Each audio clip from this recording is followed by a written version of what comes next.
Hello and good evening. Hello, hello, hello. We are back. We are back. It's 9 o'clock, so jump in. Y'all ain't sleep. Here we go. I'm sorry I didn't get this one done. So we're here with what says meditation and mediation. This is RHOA's season 10, no, season 16, episode 10. And let us know in the chat what you thought about this episode. And Yeah, we'll get 1 to started. 10. Let us know. What would you rate this episode from a 1 to 10? I think I'm still, y'all. I'm still coasting at about a 6. Nothing. Even though this episode had a little bit more for us to discuss this week, it's still just coasting. We are still coasting, but coasting is good, right? Coasting is good. Girl, it's cutting in and out. What'd you say? I'm sorry, I didn't get half of it. I'm rating it about a 6. I'm still sticking in about a 6, 6.5. I said we still kind of coasting, even though that's not bad, but it's still just coasting. Uh-huh. Yeah, I'll say about the same. Um, Seems like the ones that are really working is Kelly and Angela, because they over there stirring the pot big time. For sure. That is another thing I thought about this episode, that this is the part I did not really care for. And once we get to Angela and Angela and Kelly scene, I'll go more into it. But it felt like we saw a lot of plotting mixed up in conversation. Um, yeah, so I thought that took place off camera. Yeah, I think so too. I feel like Angela is keeping her foot on Portia's neck, and I think that she's disguising it with trying to come in between their relationship because she's still mad at Portia and Shamia. So she's coming at their relationship, I feel like. I think Portia probably should have thought about, hey, I just was talking about this woman's husband. Am I going to believe everything that coming out of her mouth and how she's saying it? I don't know. And that might be, one of the main issues in the relation, in this breakdown that Portia and Shamia is having, because I think Shamia has a lot of strong feelings about that. Like, why would you believe somebody else, that you barely, don't know? And then, like you say, you was just, into it with this lady, so it seemed like if she did tell you something, that you would give me the courtesy of a phone call, and ask me about it before I'm talking about it, or in front of everybody else. Excuse me 1 second. My daughter's calling me. Okay. Yeah, but I tell y'all what else, guys. For this episode, I had the thought, and it feel like I hate when that happened. I feel like it just like left my brain. What else? This is what I thought. I feel like this episode, as far as the new cast, right? The 4 new girls, and this kind of being, a semi reboot, rebrand, whatever it is. What it made me realize was a few things. Kenya had her interview with Carlos King, and on that, I think she was making this statement, and it sounded like it was meant to shade Marlo. But now I absolutely agree with her. I don't think it's a good idea to make long-term housewives that have been friends a housewife.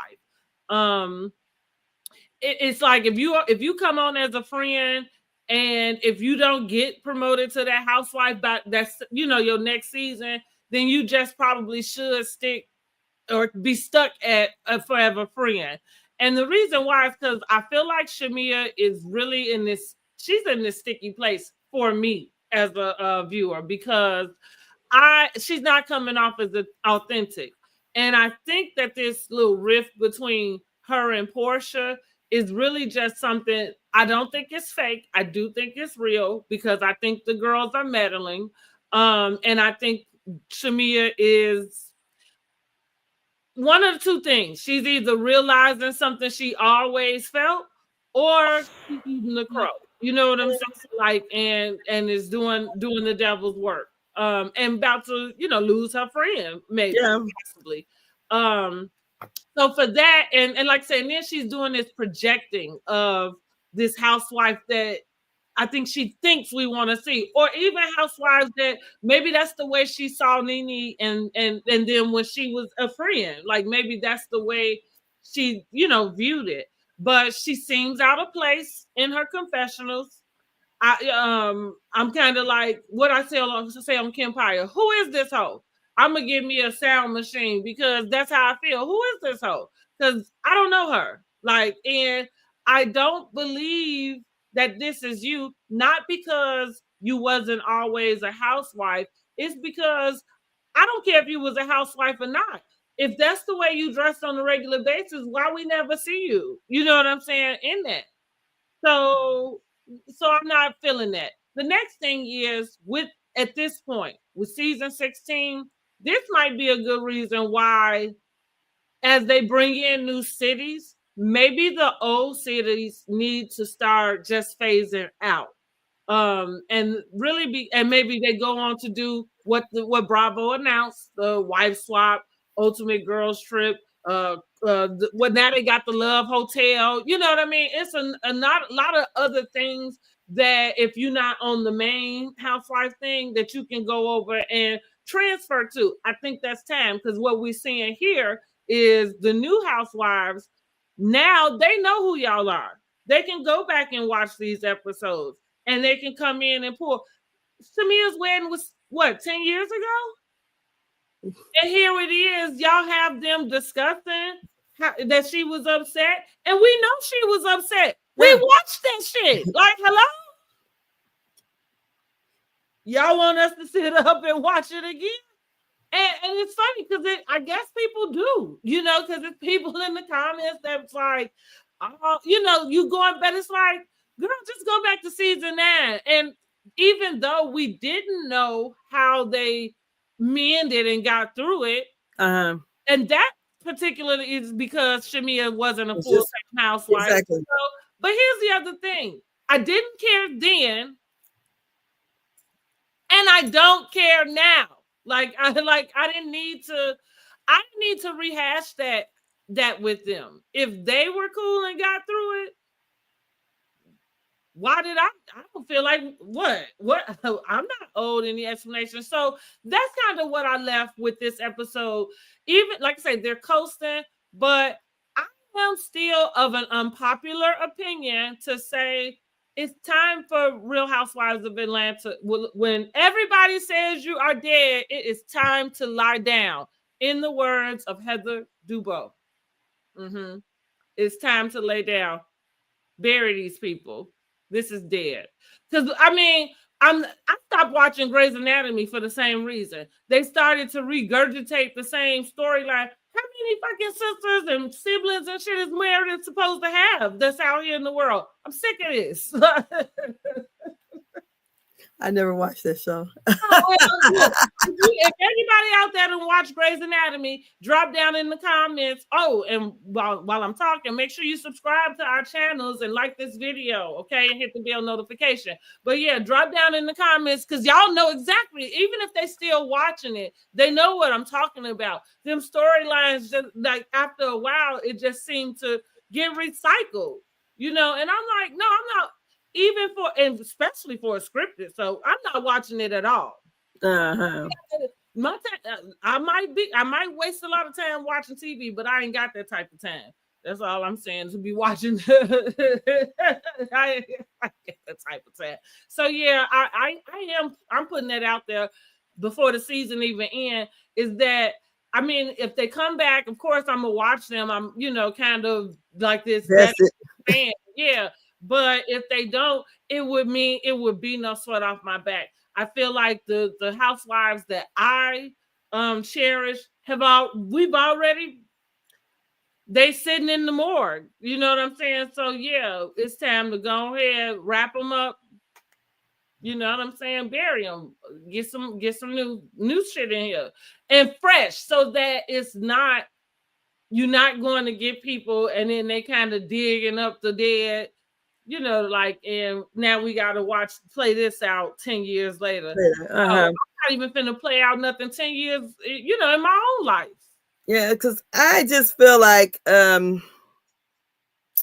don't know what the women had to gain to come in and try to, and I feel like the way they, you know, the way it's edited and the way it's filmed and what they said, that they were really working on these girls' relationship. And I don't know, it was divide and conquer or whatever, but it seemed to work. And I don't know. And just for Portia to automatically kind of jump the bandwagon like that, I just feel that Shamia, you see that I don't think the friendship was, it seemed like it was lopsided.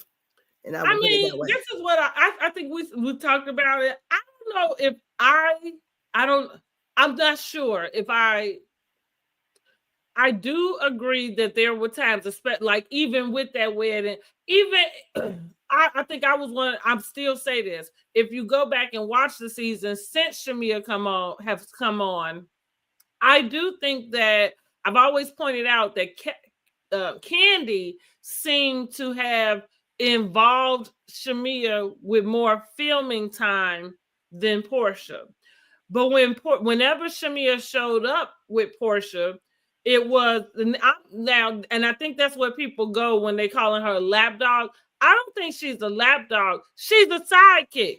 I feel like best friends are kind of like that sometimes. You might have one, and then you got your sidekick. That's who you always, when you got to go here, this who coming. You know what I'm saying? Like, and I don't know if what I'm maybe confused about is I don't know if Shamia put herself in that role.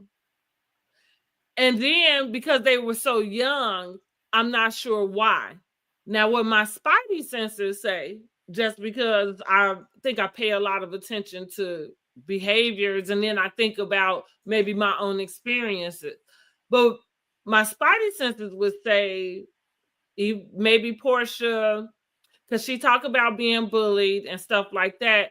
So maybe Shamia comes in as like, you got a friend now, you know what I'm saying? And then as Portia develops, maybe becomes the more attractive. Because I don't know who Portia was before, you know, being on Housewives, but you know, she was in some videos.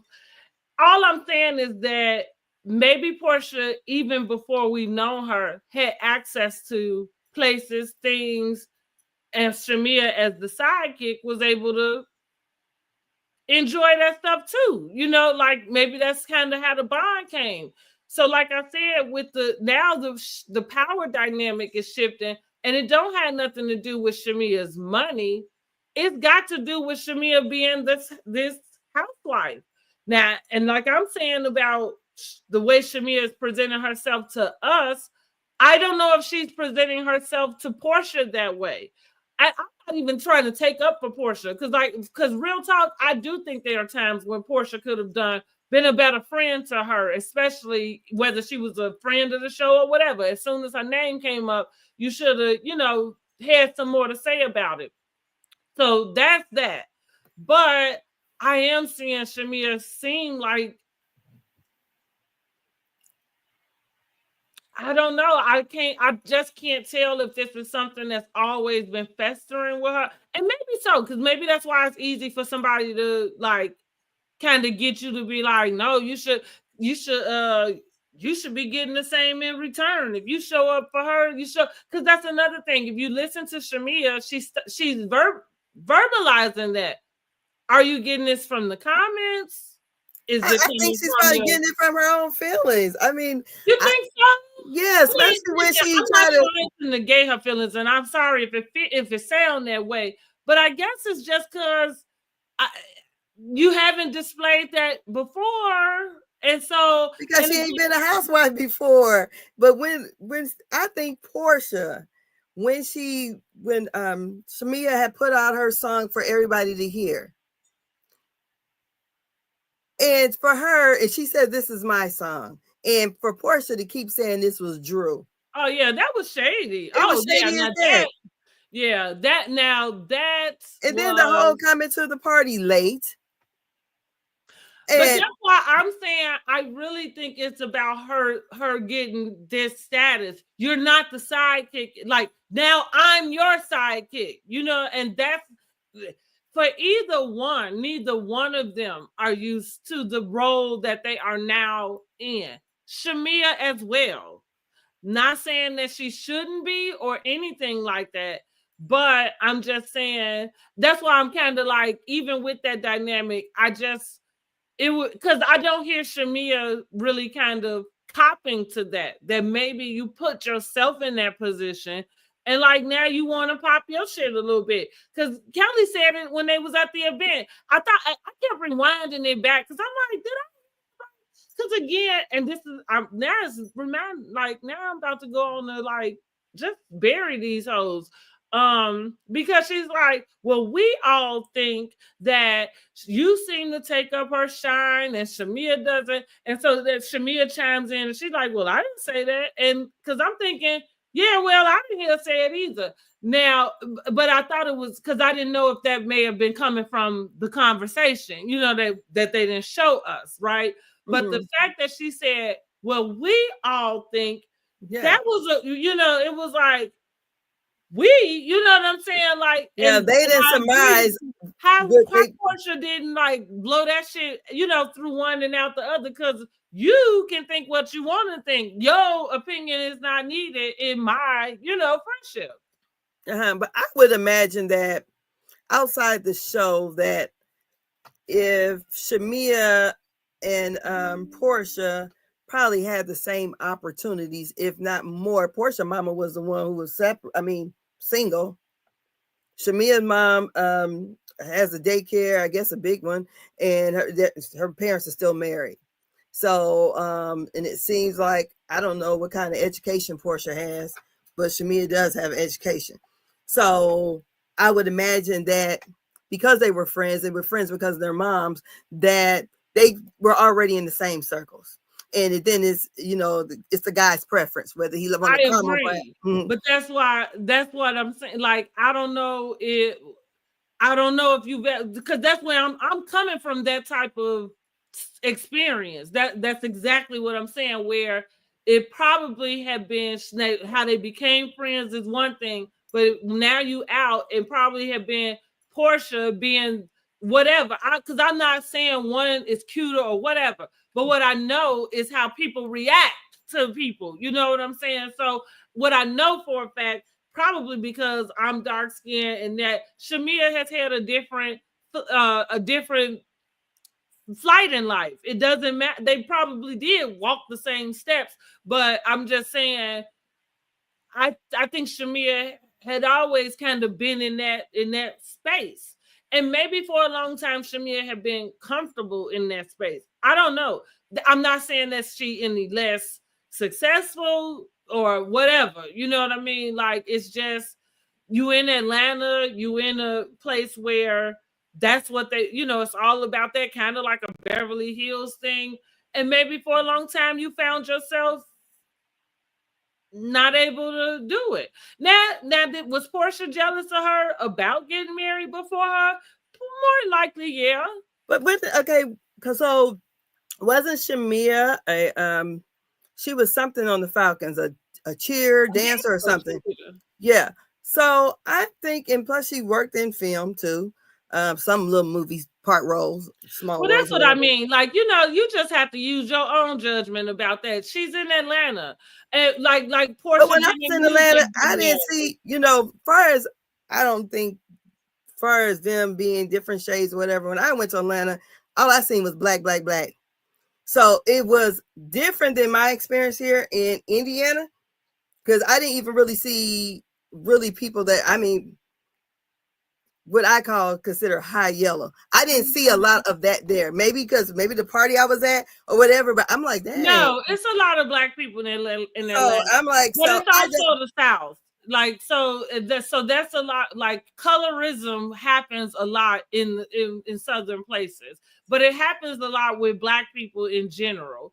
True. Like, whether they know that they are doing it or not, is one thing, but it just happens. So that's what I'm just saying, and like I said, just coming up with a theory about, because we're talking about time and space we don't know about, and only they know about it. And so again, watching this breakdown on this television show really is kind of heartbreaking, and it probably is breaking both of their hearts, because I'm sure that they thought they would handle whatever they had off to the side. I'm not sure who broke the agreement. If you ask me, from what I see on the Housewives, on the episodes that are edited, I know that they are. If you ask me who I think might have broke that code, that we're going to handle this between us, Shamia. I said it when she got on that bus and they was in Nashville, Tennessee. I said I thought it was really strange that she got on the bus, walked past her friend. We didn't see a conversation with her and her friend about this text that she got about being abused from this random person. Again, it seemed to me like you would have went to your, because even she knew, had firsthand information. You would not have had to explain, well, he knocked me out of my expensive shoes. Like, so again, and so that I guess maybe we looking at a performance, I guess, too. But so that's why I'm saying I'm not throwing Shamia under the bus, and I'm not even saying she's the reason for it. But what I am saying is, if there was anybody that broke an agreement between us dealing with our issues together and off camera, it looked to me like it was Shamia. Now, maybe something happened before that I forgot or we ain't see. Drop down in the comments if you think something else. But for me, and like I said, I pointed it out then. I said that on our live then, because I really thought it was strange, because I started looking at Shamia to say, well, are you the problem? Like, are you not being direct with your friend? Are you not telling her? And that is a shitty move. I don't care if Portia has been a shitty friend. If you have stood there and continued to tell this lady that y'all cool and that's your friend, and you know what I'm saying? Well, how dare you go and talk to strangers? You know what I'm saying? About what anything that you're feeling about me. But the way I'm talking a lot, because I do think that Shamia is answering questions in the way of like, well, I'm just answering their question. So now, again, that's them girls meddling. No, like, well, they're asking me this and I'm just answering. Angela said, y'all put it on the platter so we can see it. So it was only obvious. So, like we said, was it meditation and mediation, which the mediation went all the way left. But we got Kelly and the kids in the first scene talking about the daughter grades, and she's having a little talk with the kids over dinner. Youngest daughter said, "Mama don't even cook." No, the middle daughter said, "Mama don't even cook that good." And Kelly thinks her oldest daughter should get a summer job. And so then our next scene that we have Shamia goes to meet with Ralph at a restaurant. And she has, they're talking about a podcast. She did a podcast with him, Ross, and Todd back in season 15? I don't know when the hell they did this podcast. I had no fucking idea until she said it. It was like a speak on it. I don't watch them. That's what it was. That I had no idea that she had a podcast. No, it wasn't. She was asking the questions. It was the men on the show. It was kind of like a speak. I had no idea either that any of that was happening. So I think it was for season 15, and so Portia attends the dinner. Season 14 and 15, we just gonna act like they don't even exist. So that is why I didn't know that was going on, because I didn't want to watch the fucking episodes. There ain't no way I was gonna go watch anybody talk about anything after that. That's, you know what? I am sorry to cut in with that though, but that's the thing too. Like even with Portia, can I listen? I subscribe to her YouTube channel and all of that, but I didn't come to. I'm not following you to come and watch you do the type of vlogs and stuff you doing. I'm not, maybe other people are, but I'm not. I thought at least she would just use this time to address more of what's happening in the episode, what we're seeing, whatever little stuff else is going on. But all of this extra stuff, I'm not here for it. You So on she's not really doing the speak on it? Huh? She's not really doing the speak. I haven't really watched it. No, yeah, no. It's like first she started off with like the mukbangs. I know she had Dennis on. I feel like I watched the first 2 episodes, and those were her kind of addressing stuff like in the show. Now I don't know because she didn't say any. I don't because if they let Heavenly do it, it ain't no way they came to her and told her. You know what I'm saying? Yeah. To stop, and she didn't say anything close to what Heavenly. But like what I noticed today, she posted, I think it's like behind the scenes of her going to watch what happens live. And then it was something else. Maybe she probably got a behind the scenes of the Pamper by Portia, maybe. Because probably already have that in filming. But I'm just saying, you on a whole reality show. Like, I don't need your vlog. I mean, ain't the reality show like an elevated vlog for these people? Yes, but the guys wasn't that. They were doing a speak on it. They was talking about the scenes on the show. That's what they're. No, I know what you're talking about. Mm-hmm. And it still stands. I wasn't watching anything they had to say. I don't know. And y'all crazy if y'all was over there listening to them. Because all I'm saying is the episodes that we was watching them seasons was so dry and dead. What was y'all talking about? Right. The ladies. Yeah. The ladies. But even in that, it was no subject matter. The ladies. It wasn't and I think you can't even remember nothing that happened in them seasons, honestly. I think maybe Cousin Courtney. I think. Okay, I can see them talking about that. Yeah. Cousin Courtney. Yeah, I believe Cousin Courtney. And I don't know.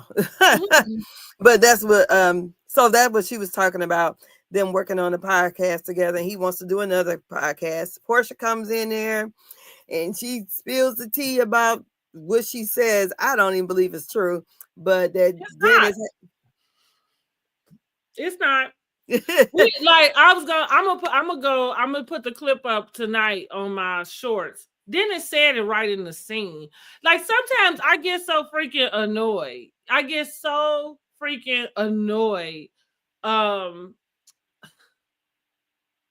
Just with like, well, what are y'all looking at sometimes? Because he literally said it right in the scene. He misinterpreted.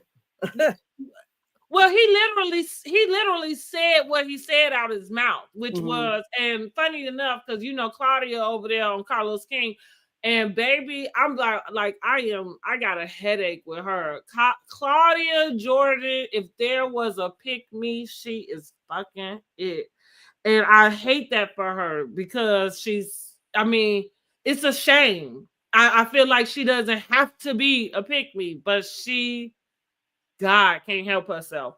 And because of all of this going on with Portia, honey, she been waiting all her fucking life. So she's rebelling. It's like she even Dustin better watch out, honey, because she made sure she logged in early so she could get the top spot this time because she used to be over in the bottom. I ain't lying. I am not fucking lying. And try to tell me she ain't do that shit on purpose. I won't believe it because baby, these last 2 weeks, like I said, as soon as Portia said, as soon as Angela said, Portia said, I should ask F. Carl, baby, she was on it like white on rice, going off, giving Portia everything she got. I'm telling you, everything. And the funny thing is that while she might be, it's funny and whatever, but I think Claudia just has maybe a distorted view of just even herself. because for some reason it don't look good coming out your mouth. You look like a hater. And it don't even matter how factual you being. It's because she got this vitriol about it. Like, you know what I'm saying? Like, it's not just a random opinion. Like, you can't stand that bitch, and it is deep down in your soul. Baby. Portia lives or something in Claudia's head. I know it for a fact. I thought it in season 7, but I thought by now, because I literally thought she was only like that with Portia because she was taking up Kenya. But baby, she can't stand, and she know everybody feel that way, because so she'll say, Did she go out on a date with Cordell before or something? Absolutely, because that's what I went over there in the comments, and that's what I said about when she was talking about her sitting with Ralph, and that's she's like, how you gonna do that and this and that, and then I said, well, you'll be going to dinner with him next. You know what I'm saying? Like, again, you know what I mean? But that's again, like, you do slide shit like that, and then you want to talk about somebody else being a hoe. I don't know, and because I ain't calling her a hoe. I don't know what none of these people do. You the one saying she a hoe. You the one jump on every post that even insinuate this girl a hoe. I told you that, because that's what she was on. Like, so she had the little man meme. I think I had a screenshot. I forgot to post, y'all. But anyway, yeah, she was on it, and like I said, she is on Carlos King's reading her rights, honey, and it is pathetic. Let me just say that. Now, maybe funny, but in the grand scheme of things, it is pathetic. Because I think, Claudia, girl, let it go. Let it fucking go, honey. And Portia is just over there playing around in her sheets. You over here reading her for filth, honey. You think they were trying to give us a younger, newer cast? Absolutely. And I think I like the idea, but I think the mistake is that everybody should have been new. Bringing doing that, it's creating this messiness that is unnecessary. Because again, like I said, we about to rehash, this issue of Portia and Shamia from 10 years ago. Put down the mustard and ketchup. Portia was feeling, yes, and you can tell that she's feeling pushed out because she's not participating in nothing. No, she's not. They did a movie premiere thing. She wasn't there. They just did they had to go to upfronts or whatever. She wasn't there.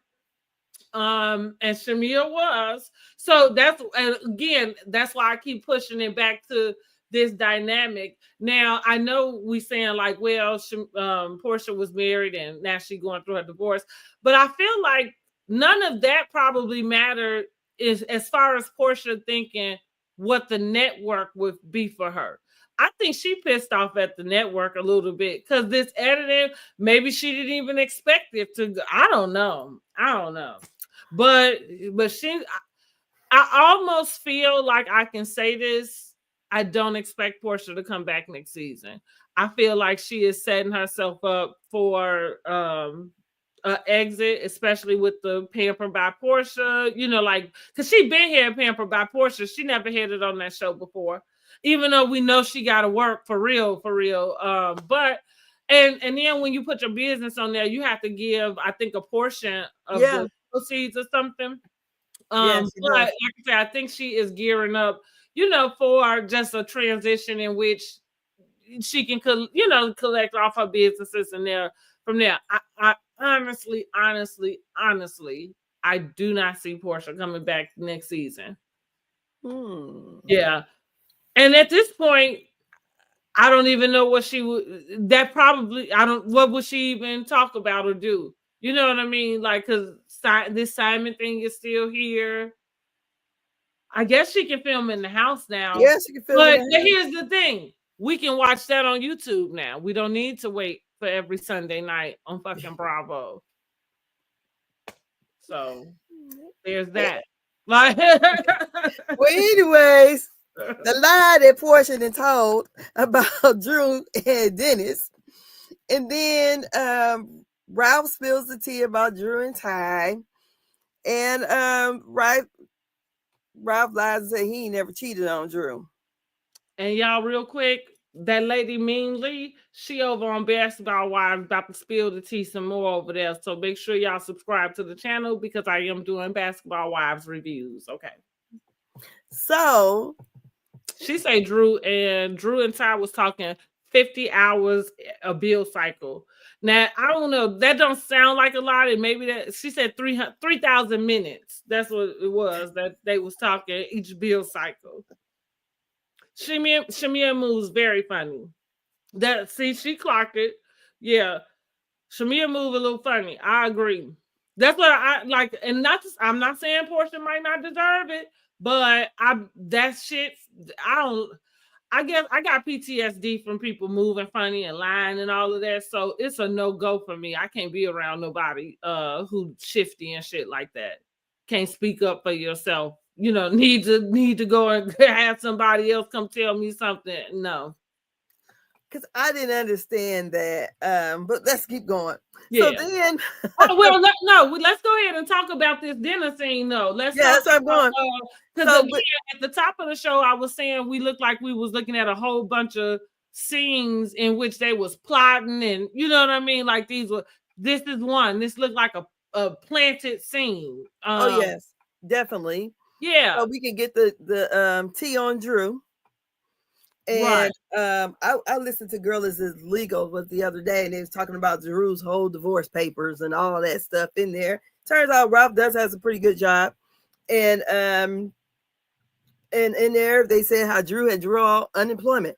She got $4,000 of it, and it was like basically trying to say like he didn't know that she drew unemployment until they got ready to file tax paper, file the taxes, because they still filed together, but she only wanted to give him a certain amount of papers. And then how she started another LLC without him knowing. And, when you're going through a divorce, you're not supposed to, and took all of the business money out of the LLC they have together.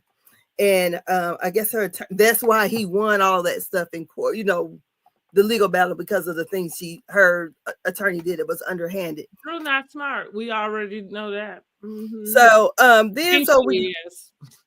So then we go on, and they both, everybody trying to make it plain that Ralph didn't know Portia was coming, and Portia was saying that she was not doing tick for tack. Yes, she was. and Shamia was doing your dirty work also. You know what I mean? Like all of that was going on. That it was so reminiscent of season 13 when they did the trip to South Carolina, and when Kenya was doing all of that Bolo trial and stuff. When they got back the very next day, now out of Candy's own mouth, what happens here stays here. And then the very next time we see Candy on camera, she's sitting up with Don Juan, and she's like, "Oh well, the stripper called at such and such in the morning for the car service, and then she gets to basically confirming what it was that Kenya said, and it was just like, girl, how to tell me Kenya don't run the girls without telling me Kenya don't run the girls? Because clearly she gave you a nice little phone call and talked to you about being loyal, okay? And you went right on in with it, and broke your own damn rule. And it's the same thing here. It feels like Shamia is, now I can't say if somebody is forced to ask her to, or if she decided she was going to do that on her own. She probably decided to do it on her own. Because I'm getting a little thirst bucket from Shamia too. Like, Shamia is flip-flopping and jumping through all kind of hoops to keep herself on here. So that might have been her own idea. She probably called Portia like, I'm going to just invite, Ralph to woo, and you going to come and meet us. But y'all clearly, you two knew who was coming. I don't know about Ralph. He might have been the only one out the loop, but y'all knew what was happening. But in the middle of all of this, them two get into it.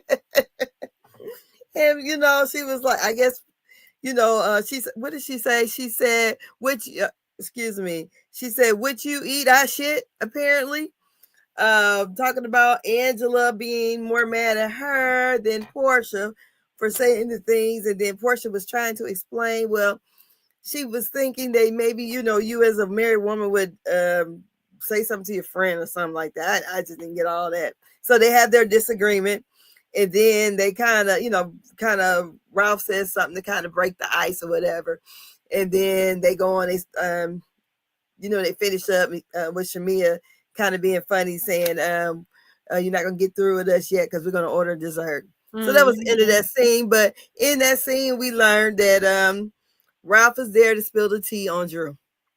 I don't know if he spilled any tea. I mean, well, yeah, he came to drop some salacious information. Yeah, that's what that was all about. And Portia went to, and she twisted a text message, Yes. I guess get Drew off her ass. I don't know. So this is all about Drew to me. Yeah. And then we have Angela and Kelly at the investment property, $1.5 million investment property that didn't have no water in the pool. But before we go to that, I think let's ask the viewers, because I feel like a part of something important with that scene is just really asking, however way Portia got there, right or wrong, for her to sit down and have that conversation with Ralph, considering what her views were about Drew working with Dennis. Which I also feel like that's the reason why when we see Drew do her interviews and she's questioned about it, she's kind of very quick to say, because a lot of times people say, well, how would you feel if it was on you, and which I think that's for the slow heads. It's so stupid to ask her that same question because it's not the same thing. It's like apples and oranges. It just happened to be her husband. So whatever. But her answer is always like, well, Ralph's already done things, like he did the podcast with Shamia. And, and I feel like she probably knew a little bit that this at this point had taken place, so it kind of fell flat, at least to me, Yeah, well, it was what it was. What do you think? Do you think she should have, or should she not have did that scene with him? Or I think she was doing think it was a get back? Yeah, I think it was a get back. Yeah, that's it, right? I think it was a get back, and supposedly, because someone said, why did she ask Cynthia or somebody else to come instead of Portia? But it was all to get back, so it is what it is. Or probably her way of showing some loyalty to Portia.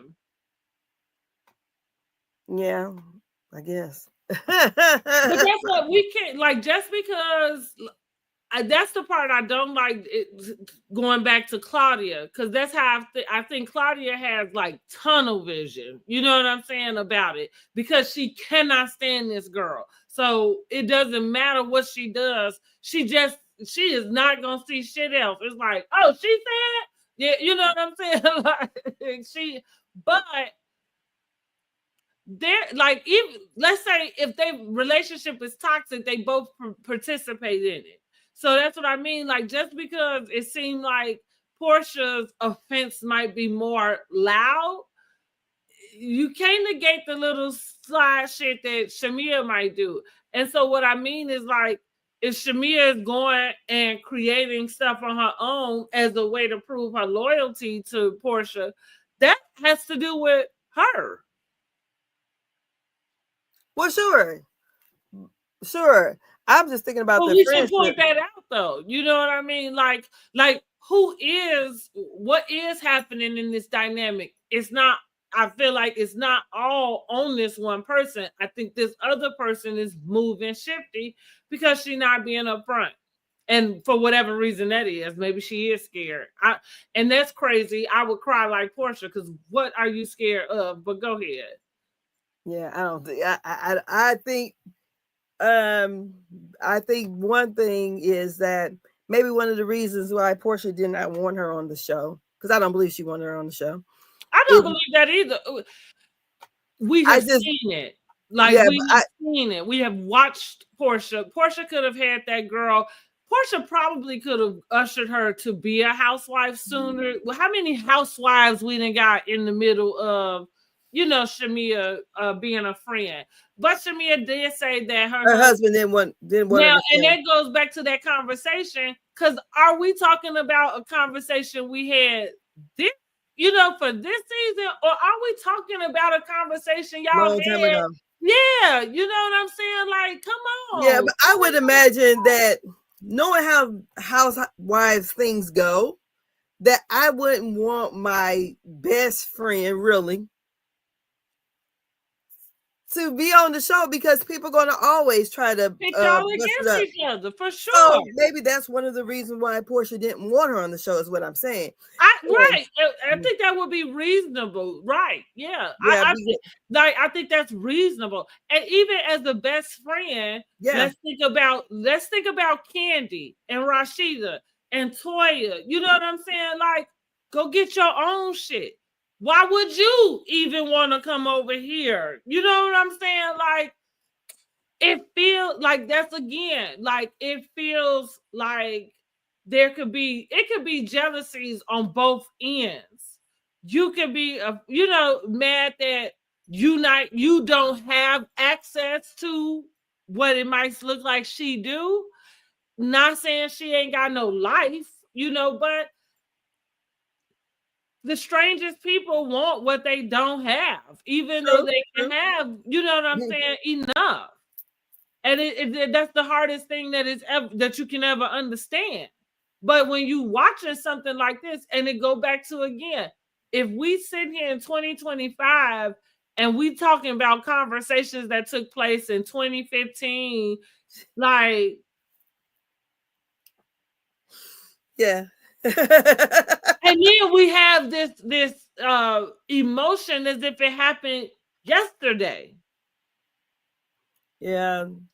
Shamia could have, and like I said, I understand both of their sides. I do have a post, guys, so go to my community tab if you are subscribed. If you subscribe, you can go to the community tab. I have a poll to act like, I don't like this, but I ain't had no other way to word it. Team Shamia or Team Portia? And I think the actual description, because it's like, I don't know if Portia is caught off guard by this information. She's giving us caught off guard. That's the impression she's giving us. But Shamia seems to act like maybe, like she should know this already. So I think it says, is Shamia finally seeing the truth, or is Portia blindsided by Shamia's feelings? And that just means, because that bothers me. Don't be a friend of mine letting something for 2 years, 3 years, 10 years fester up in you, and then when it comes up, you think I'm about to have sympathy for something over a decade. We get new skin in 7 years. I'm not about to rehash this shit with you. Like, it's not my fault if you couldn't speak up about it then. You know what I mean? And if this is where we at now, because this is how I am. If it is a problem for us to not be able to go rehash that, because again, 10 years, can you even remember? You might remember the big stuff, but you can't remember, you know what I'm saying? And that's what I mean. I'm not going to rehash that. And if that's a problem, then I guess we can't be friends no more. I've had a friendship break up like that. And that's because that's my feeling. You're not going to blindside and bombard me with the feelings you've held on to for 3 and 4 years. I am not about to go back there. I'm not about to go back there. Well, I would say, okay, true. But the feelings that happened this year, and it just seems like, just from me, I like Portia. I'm not even gonna lie. I think she's a fun girl. I just don't think she's a good friend. And I think maybe she's playing the housewife game. Are they really not friends? Are we doing this for the show? I don't know. Now, I think that's a consideration. The only reason why I don't think that this is for the show for real is so I think you're gonna get into what's the next scene. It's Angela and Kelly. Okay, let's go ahead and do that because I feel like Okay. I'm gonna tell you when in the scene during Angela and Portia. That's the first scene that made me really think to myself, like, I don't think this is for real. You know, Okay. they having a real rift in their friendship. So Angela and Kelly again at the investment property, and Kelly's throwing her little digs about certain things in place, and The irony is the financial issue she got herself in that you would have the nerve, honey, like the audacity. so she said the pool ain't done, and But I think she's just playing the housewife game too. You know, yes, like she just is. She trying to really get is. funny and cute. And so they sit around, they talk, and Angela wants to get her straight about what you're saying about my husband, and she lets her know about the side baby stuff is not sitting well with me, and she tells her what actually happened, and she explains that when she was talking to Wendy assumed she was talking about Charles, but she was actually talking about her baby daddy. When I watched the after show and she talks about it, it says that actually she found out she was the side chick. Right. And Yeah. he actually had a family going, but the kids are like maybe a couple months apart. They're the same age. So she said, so that whole issue about the side baby is not true. She said she has dealt with infidelity with him, and they did take a break. So that's the base of that scene. What do you think? Well, no, and then they start to talk about Shamia and Yes, Portia. she does talk about Shamia and Portia. That's the part that I felt. Here we go to back up why I say the stuff I say. I like to point that out because she was stirring the pot. A critical thinker. Everybody, just know that. So that's what she brings up about the wedding that Shamia that Portia did not go to, and basically I said in one of my posts, why is Shamia still acting like a side friend or whatever instead of a peace holder. It's like Sonic and Boots, or what's the Jordan, what's the person name? Sonic and who? Who's the other person? I don't know these these cartoons they got now. Right, because I think is it Boots? I'm old. I've been saying Rocky and Bullwinkle. So we got Angela doesn't understand. Tails. Look at me. I had to go find out. Sonic and Tails. That's what Sonic and Tails. Look, I said I'm old. Let's say Batman and Robin. Right, or Batman and Robin. Right. Or Rocky and Bullwinkle. And listen, and even that's what I'm saying. Like, here, this is what I don't like about us either. How dare you go around and call any human being somebody's lapdog? That's so fucking disgusting and disrespectful. Of course, she not nobody's lapdog. You know, it's so nasty. And maybe that's why I can't be on reality TV, because that's just nasty work. But listen, I understand where you're going with it, and the proper term is a sidekick. And it ain't nothing wrong with being a sidekick as long as you're okay with it, because everybody got their roles. Everybody can't be main character. And not for nothing, Shamia is one. We're watching that. Shamia is not built for a peach. Sorry. Okay, you heard it here. You might have the money. You can have the money. But that ain't enough. So you saying she's not built for a peach because her and Portia are on the same show? No, it's because she's not giving us her authenticity. It's because we getting this projected view of her. And for me, that would say to me that you still not even comfortable in your skin, which is why we possibly didn't have any inclination, of this type of lifestyle or whatever. But then, remember I told you too, I want to know when they bought that house. Because she's getting she's trying to be something else. And I can just they said right Kim Zolciak. huh? They said Kim Zolciak is written from Shamia. Well, good. Listen, that don't mean she should be on the Housewives. No, I'm not saying that. I'm just saying No, that. well, that's what I mean. Like, she can have the money, she can have a car, she can have all of that. It's nothing without your own personality. And I'm not saying Shamia don't have personality, but we waiting to see it. Yeah. We waiting for you. You know what I'm saying? Like, we waiting for you to show up. And Beyonce and Destiny's Child. You know what I'm saying? Like, everybody escape. Everybody cannot be main character. Those 4 girls, they can probably sing on their own, but it don't work without them together. Because they not Candy, the biggest boss of them all. She's not a main character. It just is. It just is. I don't know. I don't make the rules. Talk to God about it. But yeah, no, Shamia is falling flat. And it's she's not as bad as Contessa, but it's giving me Contessa. Oh shit. Do you think it's because of her first season or? Yes.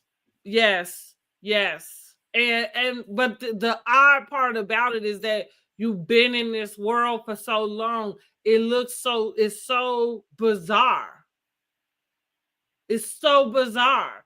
Y'all cannot lie to me and tell me that there are not times when you listening to Shamia's talk and you're not saying to yourself, "Who is this hoe?" in your Kenya voice. I don't know. I feel like she's throwing everything against the wall and seeing what stick and what they're gonna film. Again, who is this hoe? Right. So, I mean, because I would imagine. Tell me that y'all ain't thinking that. I would imagine. And the only reason why you don't is because you don't like Portia. I'm talking to y'all out there, the only reason why you wouldn't even be able to see what I'm saying is because you just don't like Portia that bad. And if that's the case, you got a problem, son. Because you should be able to see past that. I guess I don't get on the. I don't see what people really don't like about Portia other than the. Because they can't be like how because they can't be. You look what they say. They hate you because they ain't you. That's what. Okay, whatever. I mean, you ain't never heard that. No, I'm just thinking that about Portia. Yeah, well, I think that. So probably people don't like when things come easy to people. People don't like when they, you know what I'm saying, when it seems like they, like they might go through something, but they bounce back up. And then, I mean, again, the whole like husband thing with Simon, all of that is a little like, blurred lines and stuff, but whose life hadn't been filled with that. But I think mainly it's just like, I think they just think Portia got it easy. Like she just doesn't have to work for much. And people really don't, you would be surprised. People really don't like that. They like to see I think the people that don't like her, just they like Kenya. So people who usually tend to be Kenya, but why like do you Portia? think Kenya didn't like her?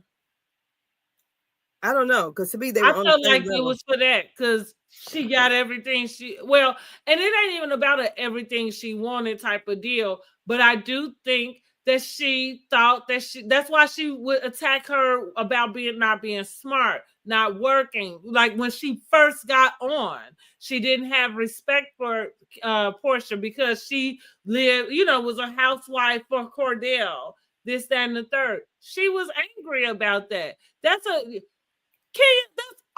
fuck she ran our ears. I mean, but okay, so I guess the thing I would have with that is that don't get me wrong, because I didn't like Kenya and I didn't like how she attacked her, and I was feeling like maybe she felt like it's gonna be her or Portia. I don't know, but It could. I I feel like mean, Kenya for sure had the goal of getting in and knocking everybody out. That yeah.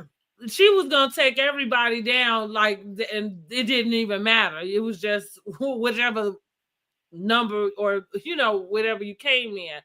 But I think, but she that's why I bring up Claudia. That's what I mean. Like when Claudia came in that season, that felt like, and the way she was coming for Portia, it just was like, damn, like it did feel like you, because we got tired of seeing Kenya, and Kenya was mad that everybody was saying that's why that girl dragged you because of this. Like, you know what I mean? You keep doing this. Yeah. So they get this girl on. Now you put the battery in her back, and go over there and listen to her on Carlos King. It don't take much to put it. The battery stays on charge in Claudia's back because she just went in on I don't even know which one she was going. It might have been Drew, I guess, but it because she friends with Mimi, so Oh, okay. and stuff. So she just went in a whole tantrum about that. Mimi ain't asked her to do no shit like that. But so again, all it did to me was validate just what I've already seen in you. And you can tell me about it being edited, all of that. But that the YouTube live, that's not edited. And you show up the same way. So that's why I'm like, no, I did think that was mostly like a come up for Kenya. But the second thing I think is that she got mad with Portia because Portia has a way of paying them dust. So again, you got somebody who she ain't got to work hard as you do, right?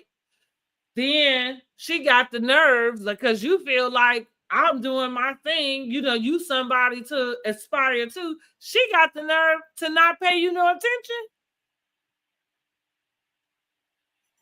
Well, at first I thought Portia was fangirling out when she was, when they first met and they I were think talking. she did, but that's why Portia did.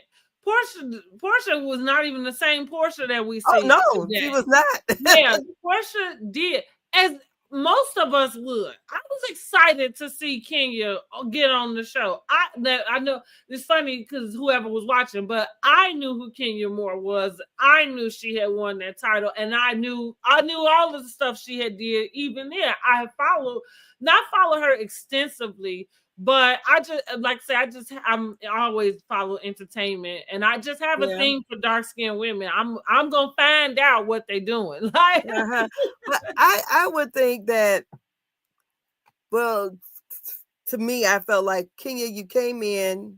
She was more than 10 years older than this girl. Okay, so you had your chance in your young 30s. You probably could have had any pick of the litter of any man. So that goes to my point about stuff being easy for her, for Portia, and that getting under her skin.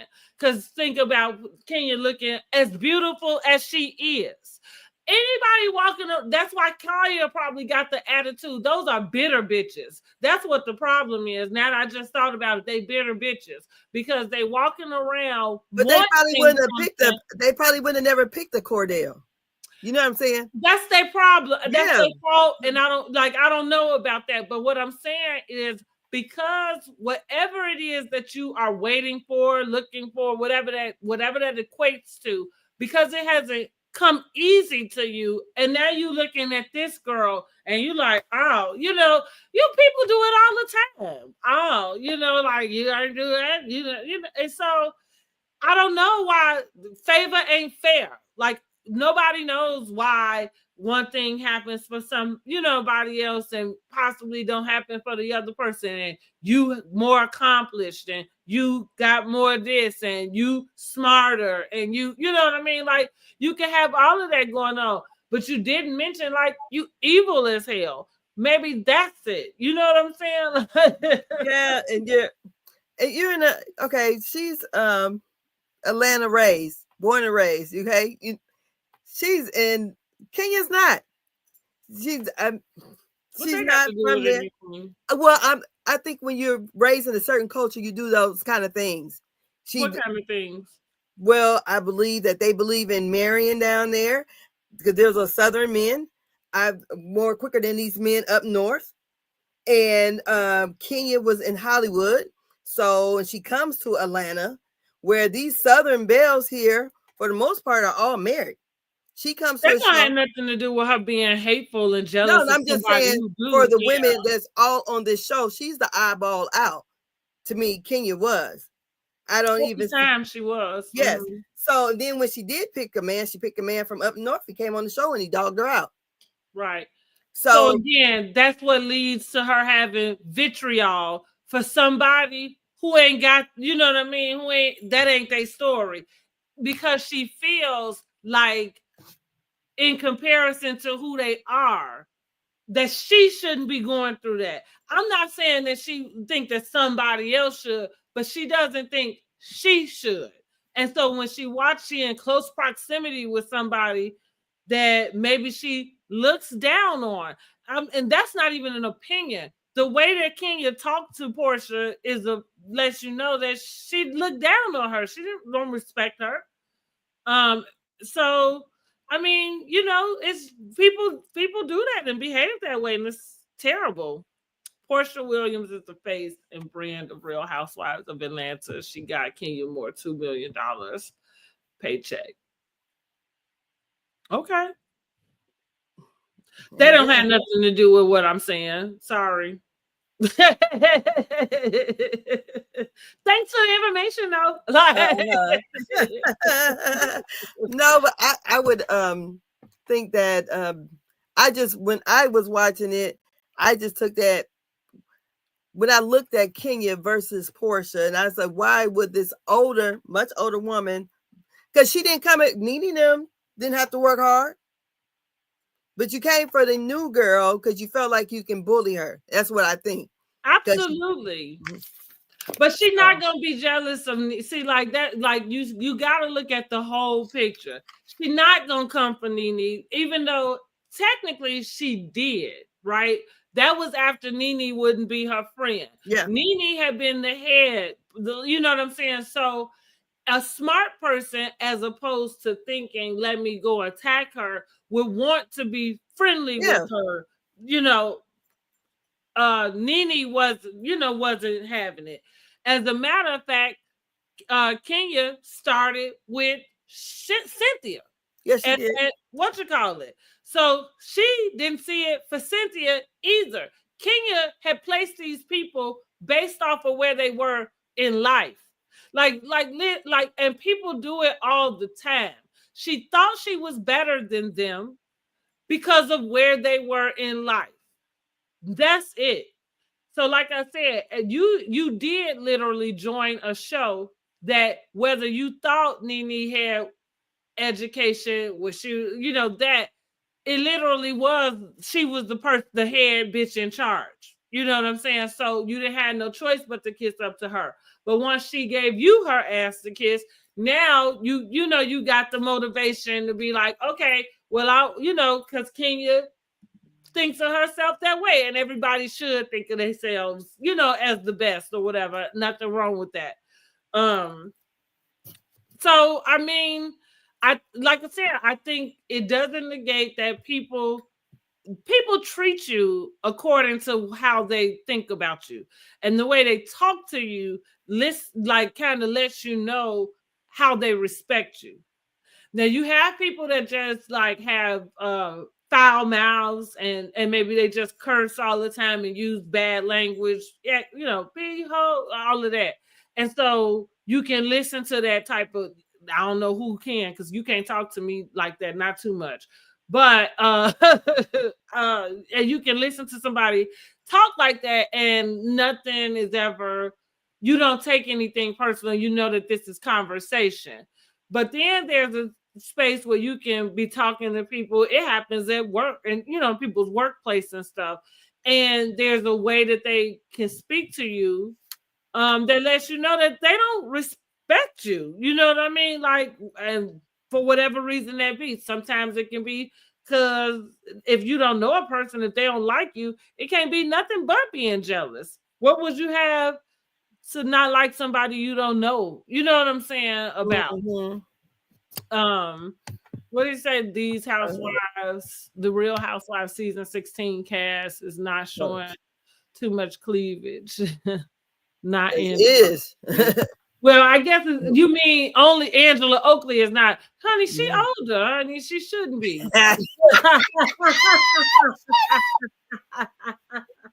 What should me say? Almost 60. Lord have mercy. Yes.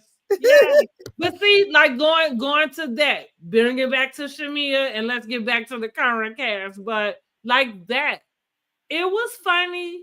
It was, cute. You gotta laugh, and we gonna run with it because she know we all think that. But it feel forced. It don't feel like that. Angela, she is coming through kind of like Stacey was on Real Housewives of Potomac. Better than Stacey though. I was gonna say. She coming in. She is like the first season all-star. I'm gonna actually do like a whole post about it, and I'm gonna give it to her. Because real talk, the best thing about Angela is it flow out of her mouth like butter. Right. Yeah, like water. She's smooth with it. Going back to, like, I always compare her to having that city trait, that Chicago trait. I compare her to that. And part of what I'm gonna do is that directness, that pulling, like how just what I was just saying about a friend. Like, no, you can't be my friend and you sitting up harboring some shit for some, you know what I'm saying, 3-4 years, and then think we about to come in, have shit out now. Come, because I'm gonna come to you directly, you know what I'm saying, and when it happened, so we can get this out. So to me, it could be a personality thing. I do group stuff into like cultures in cities, because I think different cities and places have a different culture. Yeah, about how they do things. But that upfrontness for me is a Chicago culture. There's a shiesty culture as well, which that's where Drew is at. Right. They say the Southern people have Southern charm, and Northern people are more upfront and real bold. Direct. Yeah. Yeah. But and then Chicago, what I've heard, because I've never visited New York, but what a lot of people have always told me is that a lot of cities move the same, you know what I mean? Like it's fast and stuff. And I'm talking about like tourists and stuff. Yeah. The people are ruder in New York. So what that compares to is being able to ask somebody like, hey, what bus do I get, like to go here? Or, hey, where is this? Like, it's easier to get somebody to do that, but they gonna get right to it. You know what I'm saying? And tell you. And that's like going downtown, everybody moving, because everybody going some fucking well. That's why they drive fast too, because we get somewhere out here. Like, I couldn't believe the doggone the speed limit on the highway was 55 miles. I'm like, 55 miles? Like, what? Y'all running around here sightseeing? The fuck? Yeah, we have places to go. On the superhighway 55? Yeah, on 465, it's 55 miles. I know it for a fact because I got a speeding ticket. Now, I thought they were. Oh, when you're close, you're inside the city part, yeah. Huh? When you're close to the city parts, yeah. Whatever. 465. Now, I know what it is. Yeah, 465. Whatever, and it don't change at a certain part. The whole damn thing is 55 miles. And all I'm saying is that's too fucking slow for a fucking highway. But again, I'm out in a place that's country. Yeah, but that's not the super highway all day to go somewhere. You know what I'm saying? And we, most city people, Chicagoans, like if you've grown up in that type of environment, I walk fast. Like you should see, like, yeah, I walk fast. I do everything fast. Like, 'cause I'm trying to get my shit done. I don't have all day. Yeah. So yeah, that's the what do they call it? It's like the bypass. That's what that is. Yeah, they need Uh, that. But I got a whole speeding ticket when I first moved out here, and that's what because I didn't even look at the thing. I was speeding anyway. Okay, I think I was going like 75, but yeah, I thought the speed limit was so 70. 65 or 70, Yeah, right? so 70 on 69 and 70 and 65 and all Yeah, those, but but not on I scared 465. it. So the police officer, the one that had to tell me, I was like, what? Like,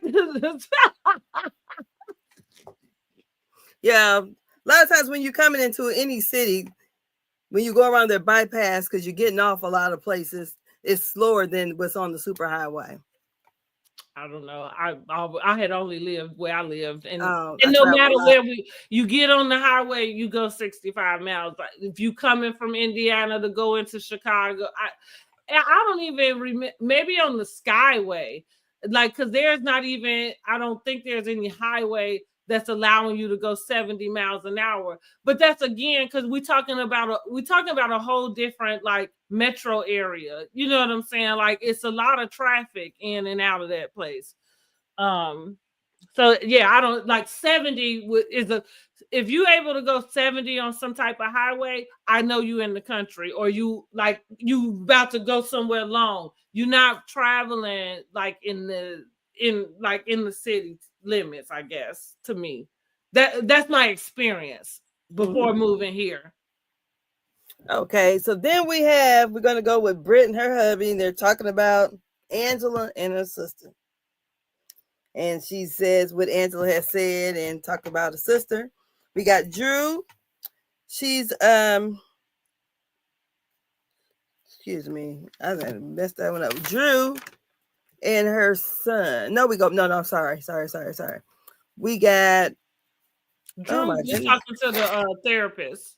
With Drew and her son, I think that's when I left, but Drew is Oh. with her son first, and then she's talking with the therapist about what Portia had stated about the text that Dennis has said. Basically, her feelings hurt that the people spreading rumors, and she decided to call up her Yeah. life coach and therapist to talk to him about what she should do about it.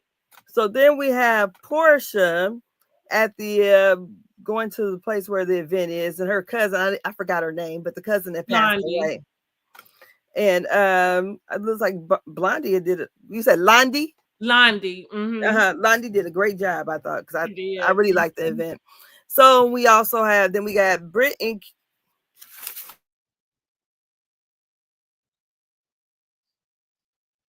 Did we talk about Portia and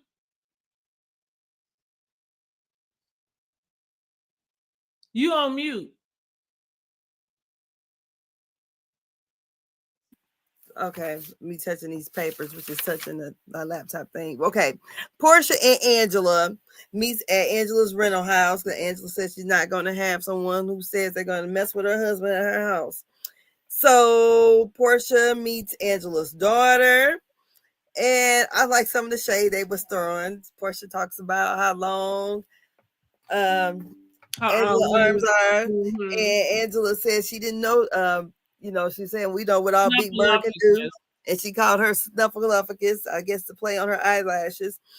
And they talk about the Pamper by Portia event, and they get to talking about Drew and how Portia says that Drew tried to get Dennis to sleep with her, I guess for payment. And then Angela makes the comment about booty for beats. Then Angela talks about Shamia putting sauce on when she's carrying back or being the bone collector and carrying back the bone. And Is how she putting sauce on it? I don't think she is. Well, with the way I thought, the way the Portia took it, like she put sauce on it, because how you take something ain't got nothing to do with it. But I didn't think that she put sauce on it. I feel like Angela is being very upfront, and as the bone collector or the newly appointed bone collector, I didn't say Angela. I said Shamia. Angela said Shamia was putting sauce on what. Oh, okay. On with Portia, which she carried back to Portia. And so, because she was saying and that. I didn't think she put no sauce on it either. I don't feel think. like that is the way Drew said it. Drew, yeah, that Yeah, is. but the way Portia said that she was talking about her child, I don't believe that. It was semantics. They all she pulled that Kenya move. You know, they all do Yeah. that. Like, you know what I'm saying? Like, all So you gotta do is just be in the category of where, you know, something is like, oh, she feared for her and her child's life. Girl, what's her name? Brooklyn wasn't nowhere around that place. How the hell you just going she's trying to full take food out of my baby's mouth. That's what she yeah. said. How I feed my Can't stand daughter. that little stuff. So See, yeah, so like, I feel like that's ignorant stuff. Those are the type of people I can't even talk to. Like if we gonna do that, don't even talk to me no more. so then we have Angela. She goes on to talk about the relationship between her, Portia, and Shamia, and basically saying that Shamia doesn't want to be the lap dog any longer, and the relationship is lopsided. Lopsided friendship. Portia begins to cry about it. So that is, for me, this is the scene that I felt like they were having a real problem in their friendship. I think I felt like most people where I wasn't quite sure, especially at the top of the season, because it was kind of like in my mind, I'm thinking, and of course we saw previews, I'm thinking for sure they probably went through a little something. But I'm thinking by the time they came to the reunion or whatever, like they probably be, you know, back cool. But as we got in, as the season started and stuff, we kind of just started to notice. So that was kind of the thing that I thought, like, well, maybe they planned it up, you know, like because it is the season, and you know, like they want to get people more interested, you know, and nothing get people interested in stuff than mess, you know. And Yeah. even though I'm saying it because I'm watching it too, you know, like so I am part of the problem.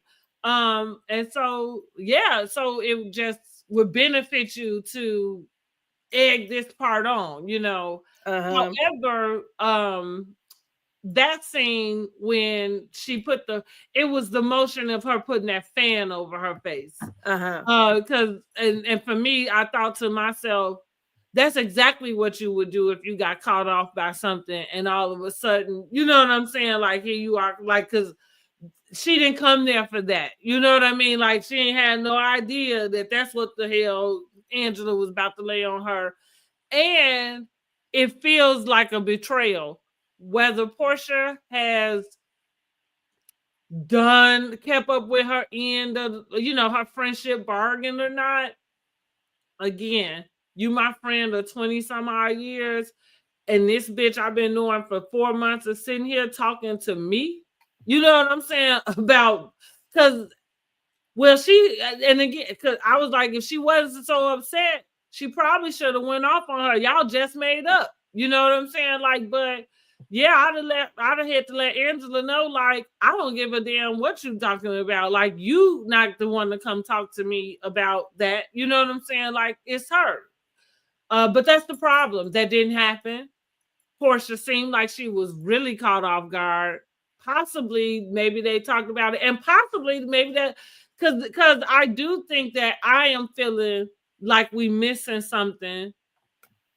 I didn't think it was enough to cry about. That I don't know if it was enough to cry about, but all I'm saying is I guess that's the point. Maybe to your point, saying it wasn't enough to cry about. The fact that she got emotional about it says that she did feel. I feel like that probably she felt some type of betrayal. And it go back to me again saying I'm almost certain they had some sort of pact about the way that they was going to deal with stuff on this show. You know, I can't imagine that they didn't have any conversation about it. And at the very least, the conversation is we are going to talk to each other, you know, and possibly off camera. So when that happens, that go back to me saying, I think it's Shamia that at least broke that agreement. All the other stuff, you know, well, cool. But this the more recent, this is what's going to cause the rift. And this is another thing that's got me looking sideways at Shamia, because once you kind of did this, where you the bird going to these other people, giving them this information, when we get down to the meditation series, and it's time for you to like basically own up to these conversations, you know, like you've had with these other people. Now it comes it goes back to something 10 years ago that feel like a setup. That feel like a setup. If you mad at me right now today, you better have something that happened in the last, 60 days, 90, this fucking year. You know what I mean? Like it can't be something from 10 years. So I am really looking at Shamia like she might be the one causing this particular rift. Again, I'm not saying it's not warranted. I'm not, because that's not me saying Portia been a good friend to her, but it feel off. And actually, nothing about that type of movement is a good friend either. Maybe Shamia say, "Fuck it, I'm tired of being a good friend." I don't know, but that sucks too because you got she done on what happened last. She did, but that's what I mean. But what sucks about that too is you gonna throw this friendship away. Well, I don't think Portia is speaking to her, right? Let alone hold on to a friendship. Like, are you kidding me? Well, I don't think Portia is speaking to her, is she? That I don't think they're speaking to each other. Well, I mean, you're right, but I think that Shamia had kind of said that she had reached out to her, and she did. She? Am I making that up? I think it's in the next episode. I mean, okay, look, here I go. Am I making that up? I think she was trying to talk to her over dinner or something, and seems like Pressure was not receptive or whatever. So I don't know. Yeah, that I think I saw a little bit extra of that because I saw some of that conversation. But I think that conversation is coming out of this meditation thing we about to get into because the conversation they end up getting into there. But yeah, again, back to that. I think that was what made me feel like, okay, this is really happening to their friendship.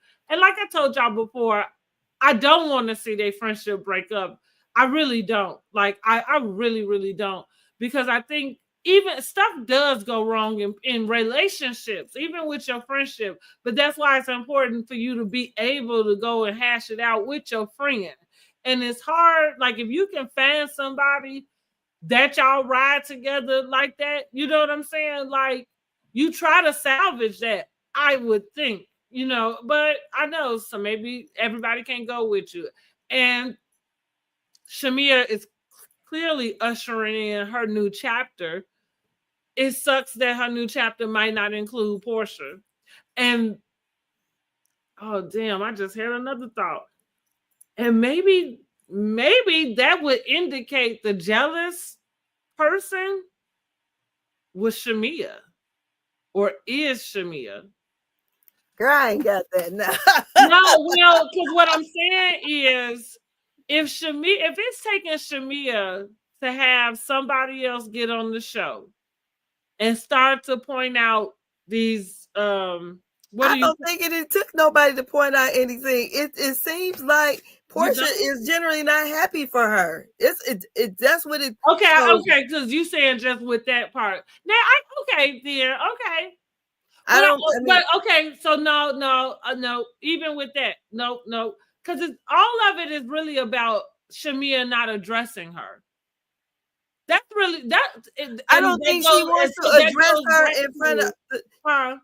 I don't think she wants to address her in front of them. I think. Yeah, well, we found out. So go ahead and go to the next scene, because what we found out is she hasn't addressed her at all. It ain't even about being in front of them. Y'all ain't talked about this at all. Okay, so here we go. We got Brent and Kelly arriving. They're together, so they're going to the event, and Kelly's talking about Mike and her sister Cher. Okay, then we have Drew. She arrives. Brent and Kelly, they walk in. I did not like. I ain't like neither one of the outfits. Say true, and whatever. But they get the drinks from the bartender, which was the double fish drink. So the way the party is set Let up, or me the explain that. I be feeling so old. The double, that was not the name of the drink.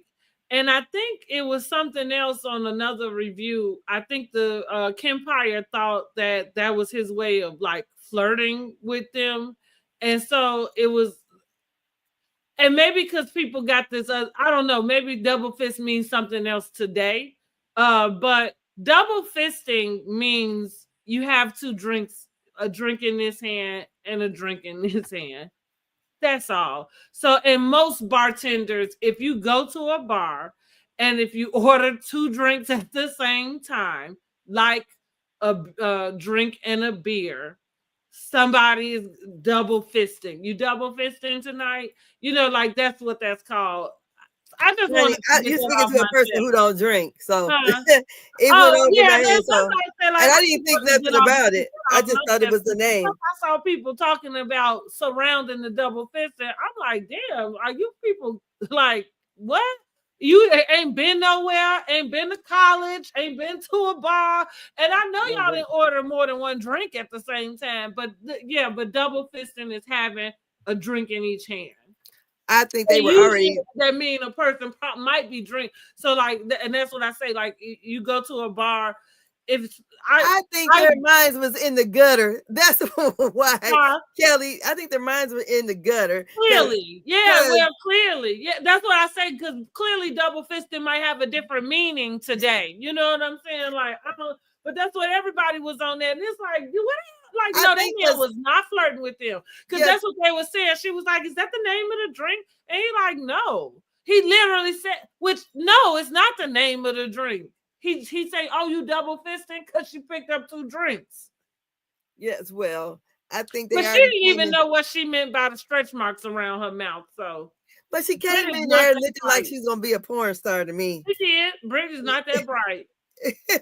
So they get there, and then we have a setup where they're gonna have massages for the lady, a photo shoot, the meditation sound bath type deal. Is that kind of like Reiki what they were doing a little bit or something? I feel like it's all in the same family. Okay.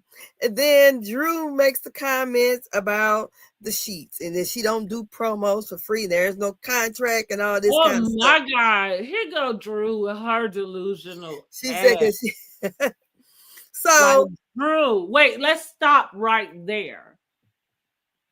What she say? Yeah, oh, that's why she asked me here because I made a that's lot of a lot of money money to go for her. naked.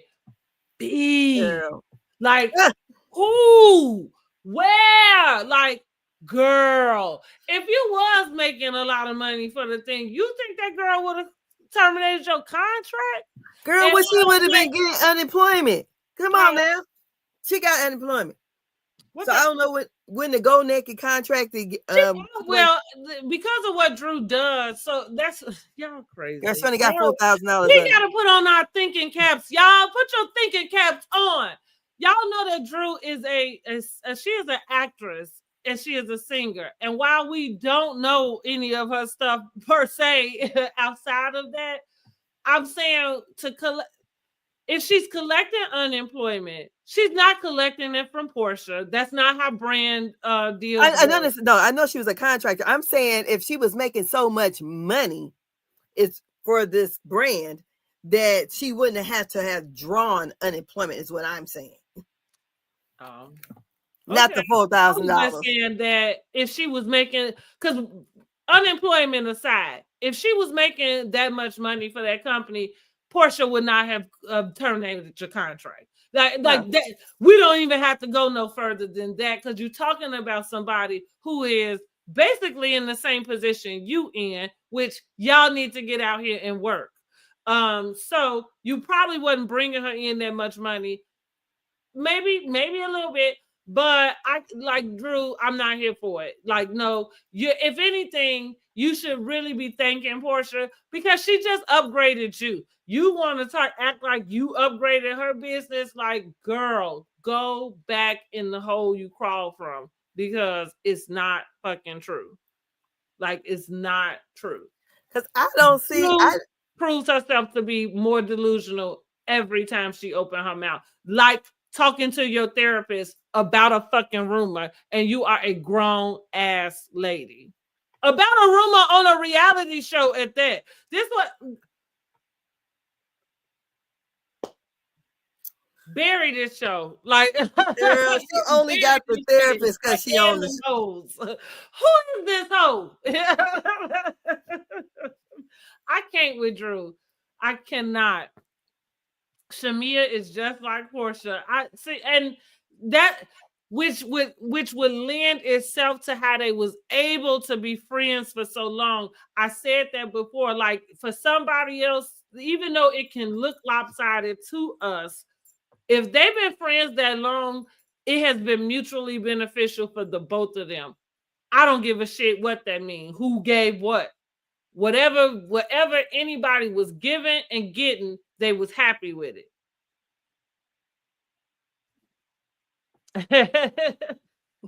I need to join you. Lots combo. I know, right? I talk too much. Sorry.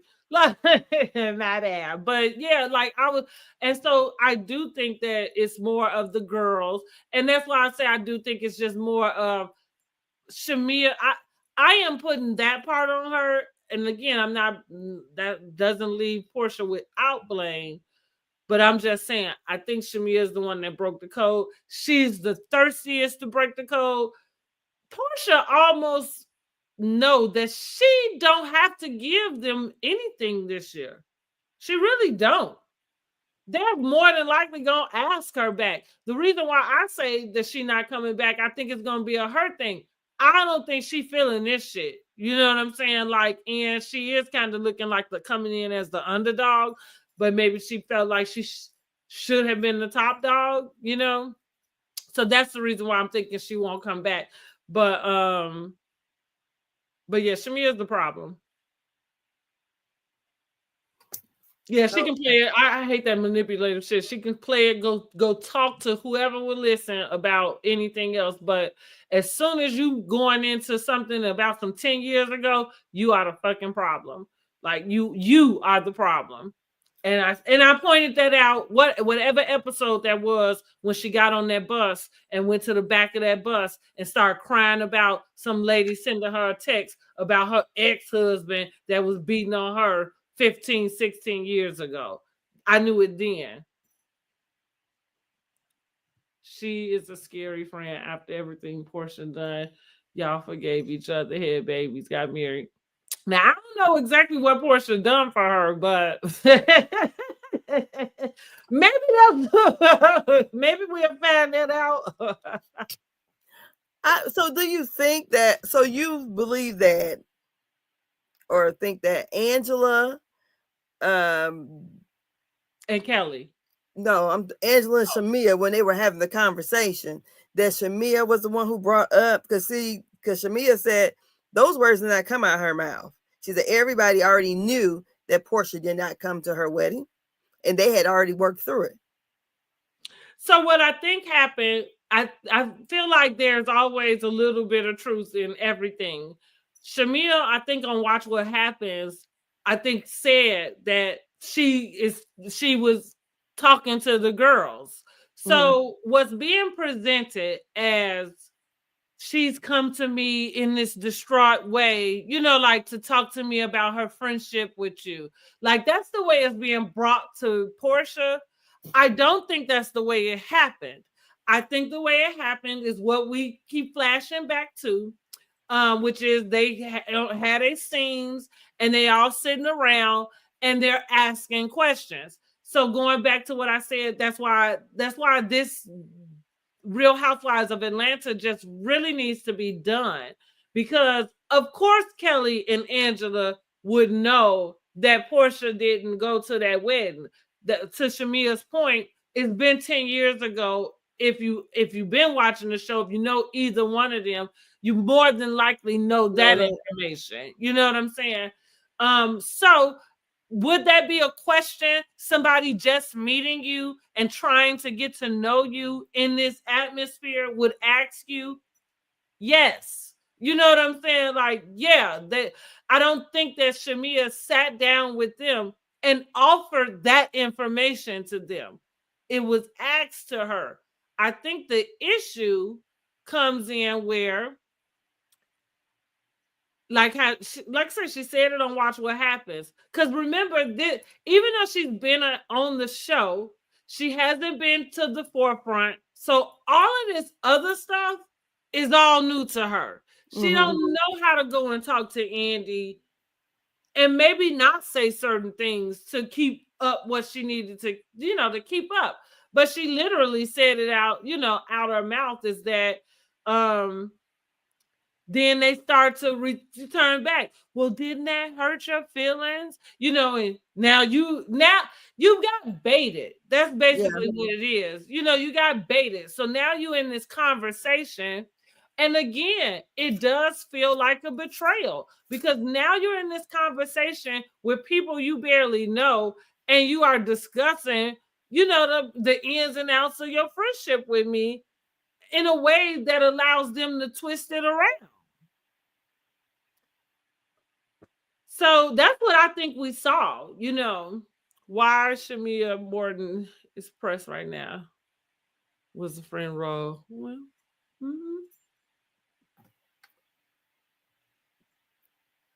say, do you reckon the hate Portia was getting is the possibility of the pettier friend will get all the smoke? Well, yeah, and I think Portia's just an easy target. I mean, I like what I say. Like, I just say that in the sense of, because we have that information, it's easy. It is easy depending on her. Like, she the bad friend. I mean, maybe she is. You know what I mean? But I'm just saying, Shamia is moving funny, and I think it's her that's causing this issue. I think if she didn't want the issue to happen, it wouldn't be happening. Yeah, it wouldn't be happening. So, she sat there at that mediation. Are we still talking about that? Yeah. The way she sat there, up. So, but I thought Lauren was probably kind of being messy about it, though. I felt like Lauren was too. Because I'm like, okay, what this got to do with this? Well, if you like, Portia may have. Yeah, because he told her what happened. Yeah. So if somebody offended you or whatever sound they were supposed to make or whatever, I thought, come on, Lauren. Y'all over here stirring the pot. So then they were supposed to say, I guess, have their little questions or whatever with each other so they can get things out. But yes, at the mediation part, when they were supposed to be lying back and taking everything in and releasing, Shamia sat straight up, and then we evidently little Kelly wasn't mediating either, because she got up meditating, because she got up and went over there and basically told Portia that everything you told Angela, she done went back and told Portia. So, and they're sitting there having their little sidebar while Portia telling them to be quiet, because they supposed to be. That's why I said, when we watched Kelly and Angela scene, that scene looked like it was them plotting together, even though it wasn't presented. It's presented as a conversation, but it looked like they were talking to each other in some particular code. Like Angela said, well, I think Shamia needs to just say, do this and the other. And here's my thought about that. What conversation y'all having that led you to have to do that, outside of y'all figuring out that, okay, you gonna be the one to, usher for that to happen?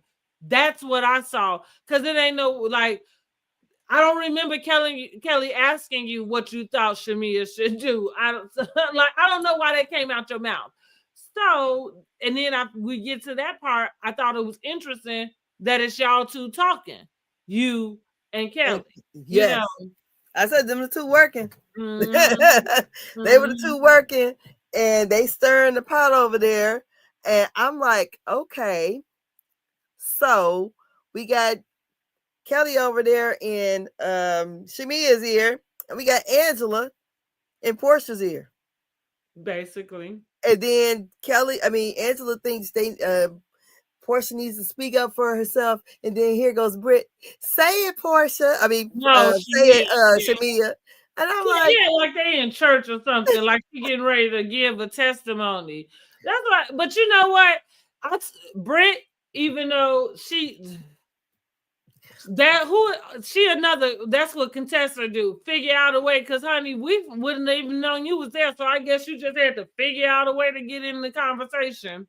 I said, and the only way we knew that to me, Drew was there because of Ralph was in the scene. Because Drew didn't have very much to say this episode or last episode to me. And right, too busy crying about this rumor. Andy Cohen pettiness came out on What's Happening Live. Andy stay petty. That's his job. Yeah. Petty and messy. Right, that is his job, honey. What she say? Shamia and Portia are twins. Shamia is scared of the whole book coming out. What's the whole book, girl? She in the whole book? Tell me more. I want to know. I want to know. Tell me more.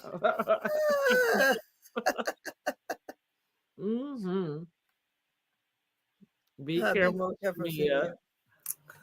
Hey, I don't know. Shamia, I believe, they're friends. They've been friends. What Portia's mom said to her, that even though it was out of place, like for what she said, but what she said was right. It is true. Be careful of the dog that bring the bone. You know what I'm saying? Like, because kind of what we seeing is that, you having these conversations over here, you know what I'm saying? Like, and that's somebody bringing it, and it would all be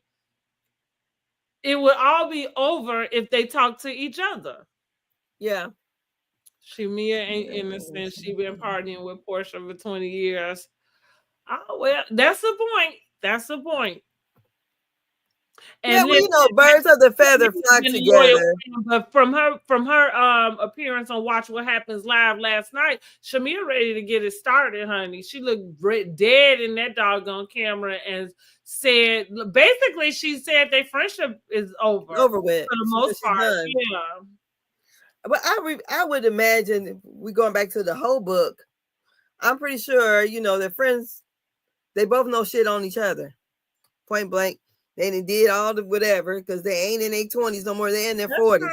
And they probably was doing it together. Yeah. Mm-hmm. So, I mean, that's how, me and my long-term friends, we've been friends since the 3rd grade. So, we did a lot of stuff together, but as far as this episode goes, I hate the fact that you can see the end of their relationship. Yeah. Well, they both married. Now it looks worse. I don't know. I mean, as long as she's not out doing it now. Yeah. Because Portia was married. Yeah, right. And this is Shamia's second marriage. She just said she got whooped on by that man. He knocked out her shoes. Okay. So, and he was somebody very prominent. She didn't mention his name. Andy Cohen has his favorite housewives until they are not. Ask Nene Leakes, ask Bethany Frankel, ask Ramona Singer, like until they are not. So it's Andy Cohen is no different than the corporation you work for. You as good as it is until while the good is getting until you are not. And when it's time for you to go, they'll usher another person right on behind you. Yes, Shamia was married before. We don't really know. I can't remember. Like he didn't give his name. Yeah, they were married. I think he might have been. Was he an athlete? He might. I don't know. Somebody prominent is what. Oh yeah, said. I felt like he was somebody. And she was in an abusive relationship. I think they was only married like a year or something. It was a really short marriage. Just like Portia's. Were they married a year? Yeah, they was only like 2 years. It was very short. So that's all we know about him, though. Which again, it's 15, 20 years ago at this point. Andy Cohen hasn't got favorite housewives when it comes to Black women. Well, it was Nene, but what I'm saying about it in general, he does. Giselle might be his favorite, or Karen when they come over to Punk. He absolutely has favorites. It's whoever bringing in the ratings and the dollars. Exactly. It's about the money. Yeah. When that money dry up, you ain't the favorite no more. For a long time, baby. Nene could tell him to jump, honey, and he gonna say how high and what time do you need me to do it? Because she was bringing it in until she went off the rails, you know, and said all the stuff she said.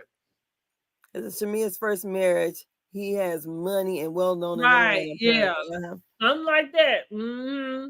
Yeah. So I don't know. But so go ahead. What you thinking about the episode? I feel like it was really, really messy. I hate to see real friends. I mean, like when I was saying that Portia probably really didn't want her on the show because of this. It's okay to be over here fighting and feuding with bitches you don't really know. You meet on the show, or we're in just, we're cordial, we just happen to be in the same social settings. But I've never fell out with my friends, and I don't have a lot of them. I might not talk to them every day, but these bitches I've been friends with since 3rd grade, in 7th grade, and one friend since I was 6. I'm 52 years old. We ain't never fell out or none of that stuff. We know the dirt on each other. We know all that. We know where all the bones are buried. But for my friend to come on the show that I'm on and we are actively beefing with each other about really kind of nothing, and Portia said shady stuff, and with the women I feel like, and like what Cynthia was saying, she hate that it seems like the women were trying to break up their friendship. And let me chime in with that. This is the time when I thought, Cynthia, why are you here? Because she wasn't hardly on the show this episode either. Well, I didn't necessarily think that comment was necessary. Maybe we missed something before then. Like maybe it was something else she said, but I just thought, like, okay, thanks for that. You know what I mean? It felt like just commentary. It didn't add to anything. And another thing I thought about Cynthia is that I saw on this episode, I said that's why they call you a flip-flopper. Because she was talking to, who was she talking to? Kelly. She was talking to somebody, and she was kind of like, oh, well, I can understand like how you feel about that. And so when I thought about Cynthia, the reason why she go both ways is because it's up to who you talking to.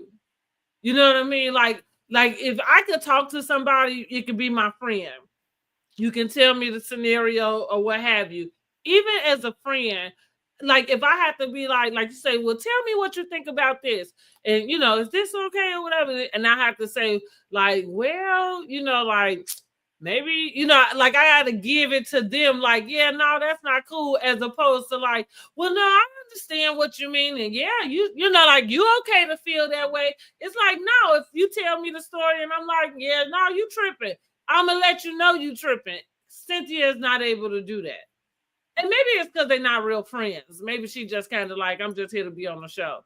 So maybe that's what I'm saying. I'm stop it in real life. I'm just saying I literally just saw that in this episode, and it was like, okay, that's why everybody call you a flip-flopper, because you don't seem to have a definitive until everybody else has a definitive, and then you kind of go with that. Bravo can get any other woman in the first season. Bravo could not get any women in the first season besides, who is Ben? I don't know who that is. Elaborate. Who is Ben? Yes, who is Ben? What are we talking about, Ben? But I mean, yeah. So that go back. So that's where I'm at with it. I'm enjoying the season. The season is just coasting. I think I rated it a 6.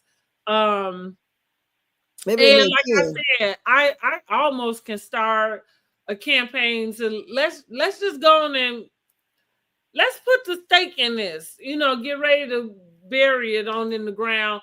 It's been a good run. At least they can leave out on a high note. somewhere. Yeah, like not where that other shit was last season, because that was horrible. But maybe they can leave out, because at this point, I don't give a doggone who you go find to bring onto this show. It's not going to be authentic. It's not going to be what we want to see from housewives. Even though they're in inauthentic situations, it is good to see people that they all on the same playing field. Nobody has been here longer than the other. No, so there's nobody necessarily having to take down or go get, or everybody just in the same place. And that's what I left with this. I'm like, yeah, because like them being able to come and pull this information and start this rift over something 10 years ago. The irony to that is that I'm almost sure we're not going to talk anything about the situation Phaedra left. I don't know if no with Candy or what, but ain't nobody asking a question about it. Andy ain't asked. Ain't nobody said. You don't think they're gonna ask that at the reunion? Kelly better know. get on her job. If it was anybody, and I think I had said that if it comes up, it's gonna have to come out of one of those other girls' mouths. But yes. Yeah, but no, it doesn't seem. It seems like, and here's the thing: we are watching reality TV, but it's like what I say about TV Land, like what I was saying about Kenya. Like even though that happened, it was a big controversial thing. But the way TV works is when you gone, you gone. Like we just gonna forget about you, and we really gonna forget about all the stuff. Like, and TV is the thing in which you 12 today and 20, tomorrow. Yes. So Miss Dime. Yeah, I don't think they're gonna bring it up.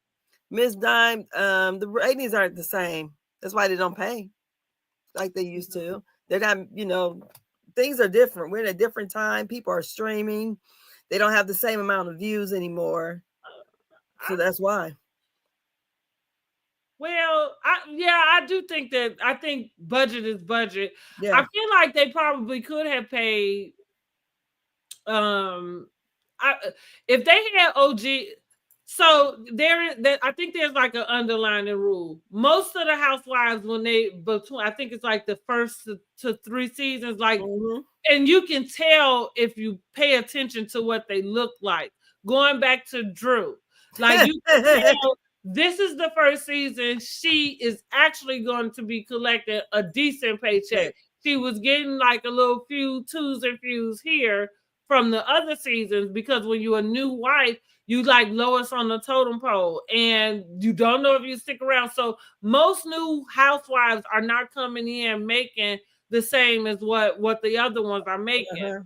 They're making a couple $100,000, and it's based off the episode. So that's another thing. You can find this out. You just got to put your thinking cap on and pay attention. So that's why you see everybody backflipping to be in scenes and making sure that they in there, because they get paid per episode. It's not a flat thing. And so here's what we know for a fact. Bravo treats their black castmates different than their white castmates. Period. Stop. I don't give a damn. This is America. It's America. It's right. And it's them for sure. I don't give a damn what show it is. And even though Real Housewives of Atlanta by itself put that entire fucking network on the map, they would not have been able to put on Below Deck, Summer House, Vanderpump Rules, none of that bullshit if it wasn't for the Real Housewives of Atlanta. Because what nobody's checking for. And even I was watching Orange County Housewives. They barely was checking for that. Like I said, all of this other stuff came because Housewives of Atlanta blew up. and then that's when Watch What Happens started. That wasn't even going before then. I think he was doing something. Maybe it was once a week, maybe something like that. But yeah, and with the ratings, I think that just goes about if they're gonna come back or not. But this is what I want to go back to the show about them doing the differences, because this just came up and I'm gonna do a small video about it. I don't know if anybody got a chance to watch Summer House Martha's Vineyard. So there's a summer house with a cast of white people and a cast of black. And yes, Martha Vineyard, which they have been on for 8, 9, I don't know how many seasons, something like that, right? 8, 9 seasons, something like that. And Martha's Vineyard, unfortunately, only had 2, and those were barely seasons, because that's, pay attention to the episodes that you get also. The point I'm making to get to is New York Housewives had to be recasted because of Ramona Singer saying some foul shit at the Black Shabbat dinner. They didn't do reunion because basically Ramona outed herself as, I don't know if she a racist, but she's somewhere in the vicinity of racist, right? Somewhere around there. And they didn't, and you, reality stars, they don't get scripts. You don't, like, so you don't know what they're going to say. So they didn't do it. That's how you got a whole new New York Housewife cast.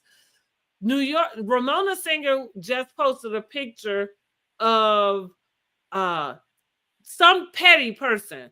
I didn't know who this person was until I saw Preston point it out, because then Dorinda came up under there. Dorinda was telling her how good she looked. Apparently, whoever this guy was, she was at some fundraiser or something. He killed somebody, or excuse me, unalived somebody, and I guess was found not guilty.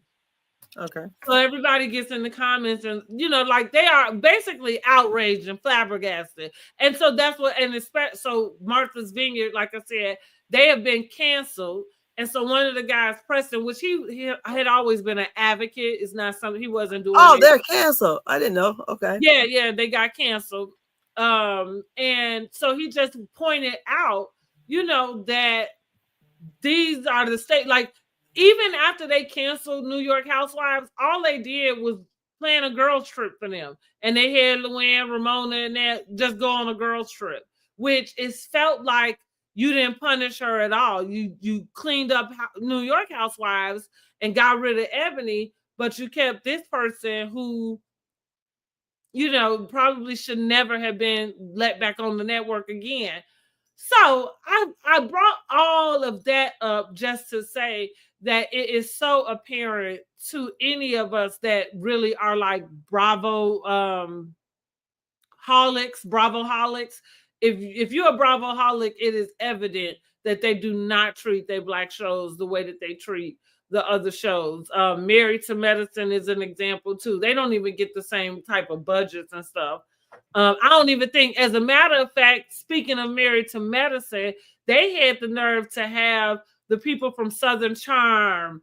Who else was there besides the couple people from, anyway, wasn't nobody there from Married to Medicine that I saw. That I'm just saying that. And like I say, they do them wrong. They do them wrong. I'm sorry. That's okay. Say yes, it's how many episodes they're on, but their contracts already state 20 or 30 episodes. Hence why Nene said they cut her episodes so they stopped negotiating. I mean, Miss Dime, I don't like talking about contract. Like, sometimes I think there are conversations that we don't really need to get into because neither one of us seen, saw, or signed an NBC, Bravo contract. I think that anything that NBC Universal decides to do with the people that have signed contracts with them, they're going to do it within the limits of what their contracts say. Nene was just upset, which most people would be. If you sign a contract up front, and as a staple on the show, what Nene was used to was being in every episode. She wasn't used to having backlash. And that's what she got because she was talking to the producers crazy. Don't nobody hire you and pay you millions of dollars to come and treat the workers crazy. But yeah, but I like to say I don't. We can discuss the very like basic things about a contract, but trying to figure out how many episodes they told a person they can be in and that. I'm not talking about that with y'all. Y'all can discuss that in the comments. We really don't know. We don't know. Yeah, exactly. We don't know. We Still, speculating. wait, not for nothing. You probably ain't never seen a contract, let alone a Bravo, reality TV contract. So I don't get into those conversations. But we do know that what I just said was a general synopsis, and that's generally how those contracts go.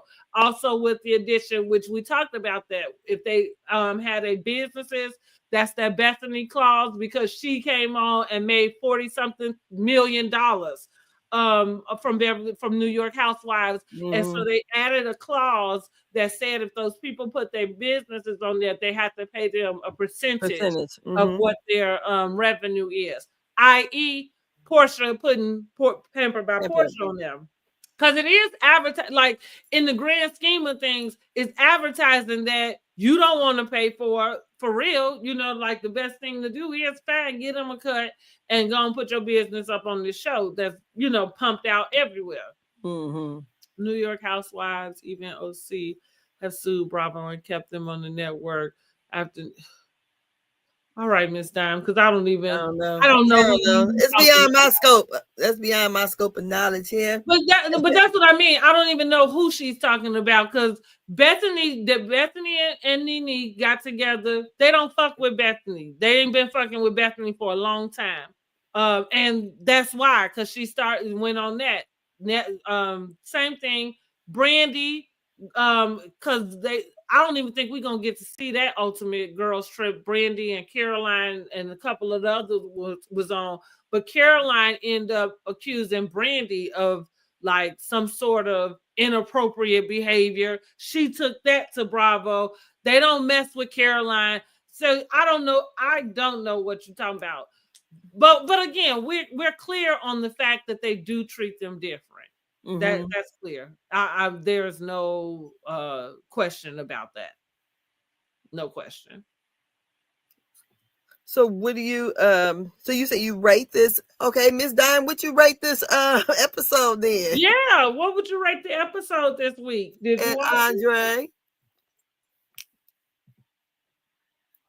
From 1 to 10. We got a new we do have a new Housewives show coming up, Real Housewives of Rhode Island. Yeah, and not for nothing, even though they didn't say, but I'm kind of saying, I mean, it's Rhode Island. I don't know why you would need to have New Jersey and Rhode Island. I feel like they're in the same area. Are they?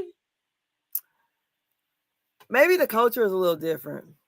I would imagine that Rhode Island is more slower. I'm telling y'all, because Jersey on pause anyhow. So what I'm saying is, I wouldn't be surprised if that's a nice way to just put Jersey out and bring in, because Jersey has ran its course too. A lot of these shows that's been in over a decade, which most of them have, they've run their course. The people on there have run their course. Like, they really have.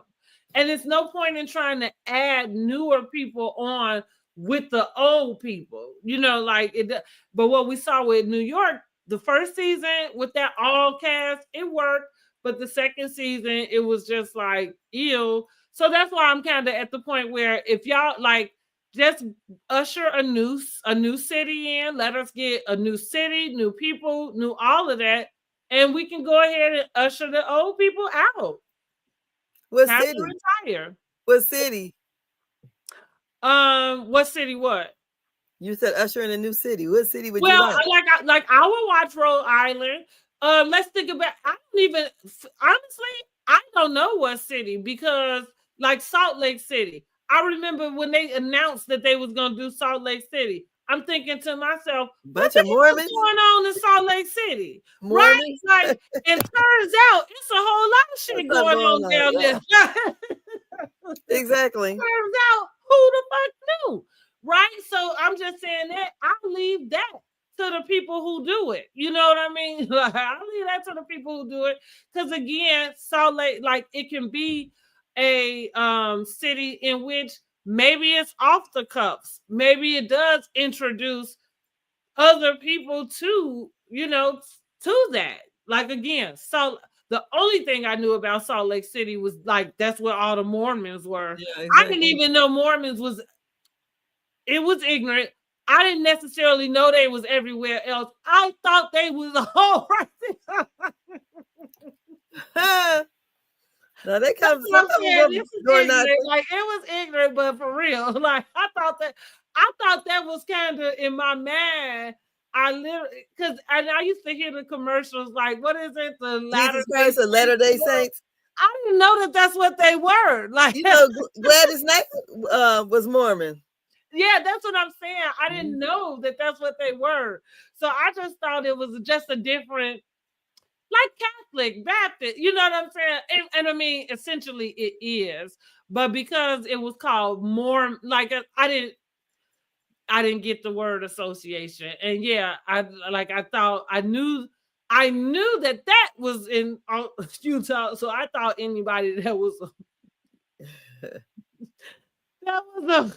and I didn't realize the truth. I'm telling on myself, y'all. We all have Portia moments, okay?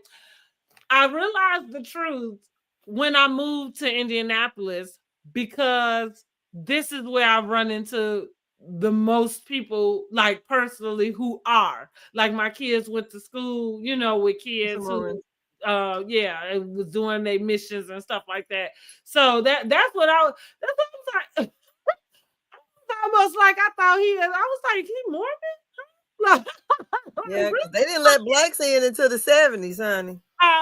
They didn't let blacks in the faith until the 70s. Honey, shit. They done got a little men today, as far as I'm concerned. Gladys Knight was one. Lord have mercy. Have it, okay? From what them people be talking about. And it's so silly to me. Whatever. I ain't gonna talk about y'all too bad. Praise the Lord. Pass the plate. You like to see Houston. Okay. Houston might be nice. Houston might, but what else? I feel like maybe not like a big city, because I kind of feel like Chicago might be one people ask for. I don't know that I want to see a Real Housewives of Chicago. I feel like for for what Housewives represents, like the what is it? What they call it? Luxury lifestyle or aspirational, right? For what they want to create. I feel like you probably need cities that have more of that particular culture. I feel like Chicago is a working city. Even if you got money, you working, you know, like I guess like New York.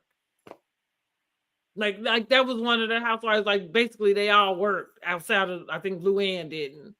You know what I mean? But they, you know, they was working, and I don't know, like but Houston, anything but these ones they got. Like I'm open. So, are you looking for young housewives or old? Because it sounds like you're looking for people with old money. No, I feel like so funny you would say that, because I think that is.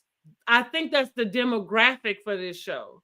Would be like a 40s. You know what I'm saying? Like you in some place where it makes sense that you're established. Like we're not trying to look at the baddies, or you know what I'm saying, like the love and hip hoppers. And that's what the thing. Nobody needs to regurgitate somebody else's, you know what I'm saying, stuff. Like there are spaces for somebody younger. So yeah, mid 30s might be okay, but I'm okay with the demographic that they started out with, which I feel like those ladies was in their 40s, mid 30s, something like somewhere around there. And I think that's okay to stay in that demographic. We just need new people. Because that's the point in like watching the old people. That's a lot of my point of why I'm saying some of these older shows can go ahead and just be phased out because everybody's story has run its course. Teresa Giudice has been on New Jersey since the beginning. And while her story, was ongoing and interesting, she's remarried now. I feel like, and while she got some problems with that man and it's coming out. But here's the other thing. It's okay to close that chapter. I don't really need to see Teresa in a reality show get married and divorced 3, 4, 5 times. Like, I don't need to follow that story. Chicago is only 29% black. Oh, wow. Mm-hmm. Be a black cast. You say, I don't know, honey. See, like, if you say you want an all black cast in Chicago, I'm afraid of where that means they're gonna be filming that next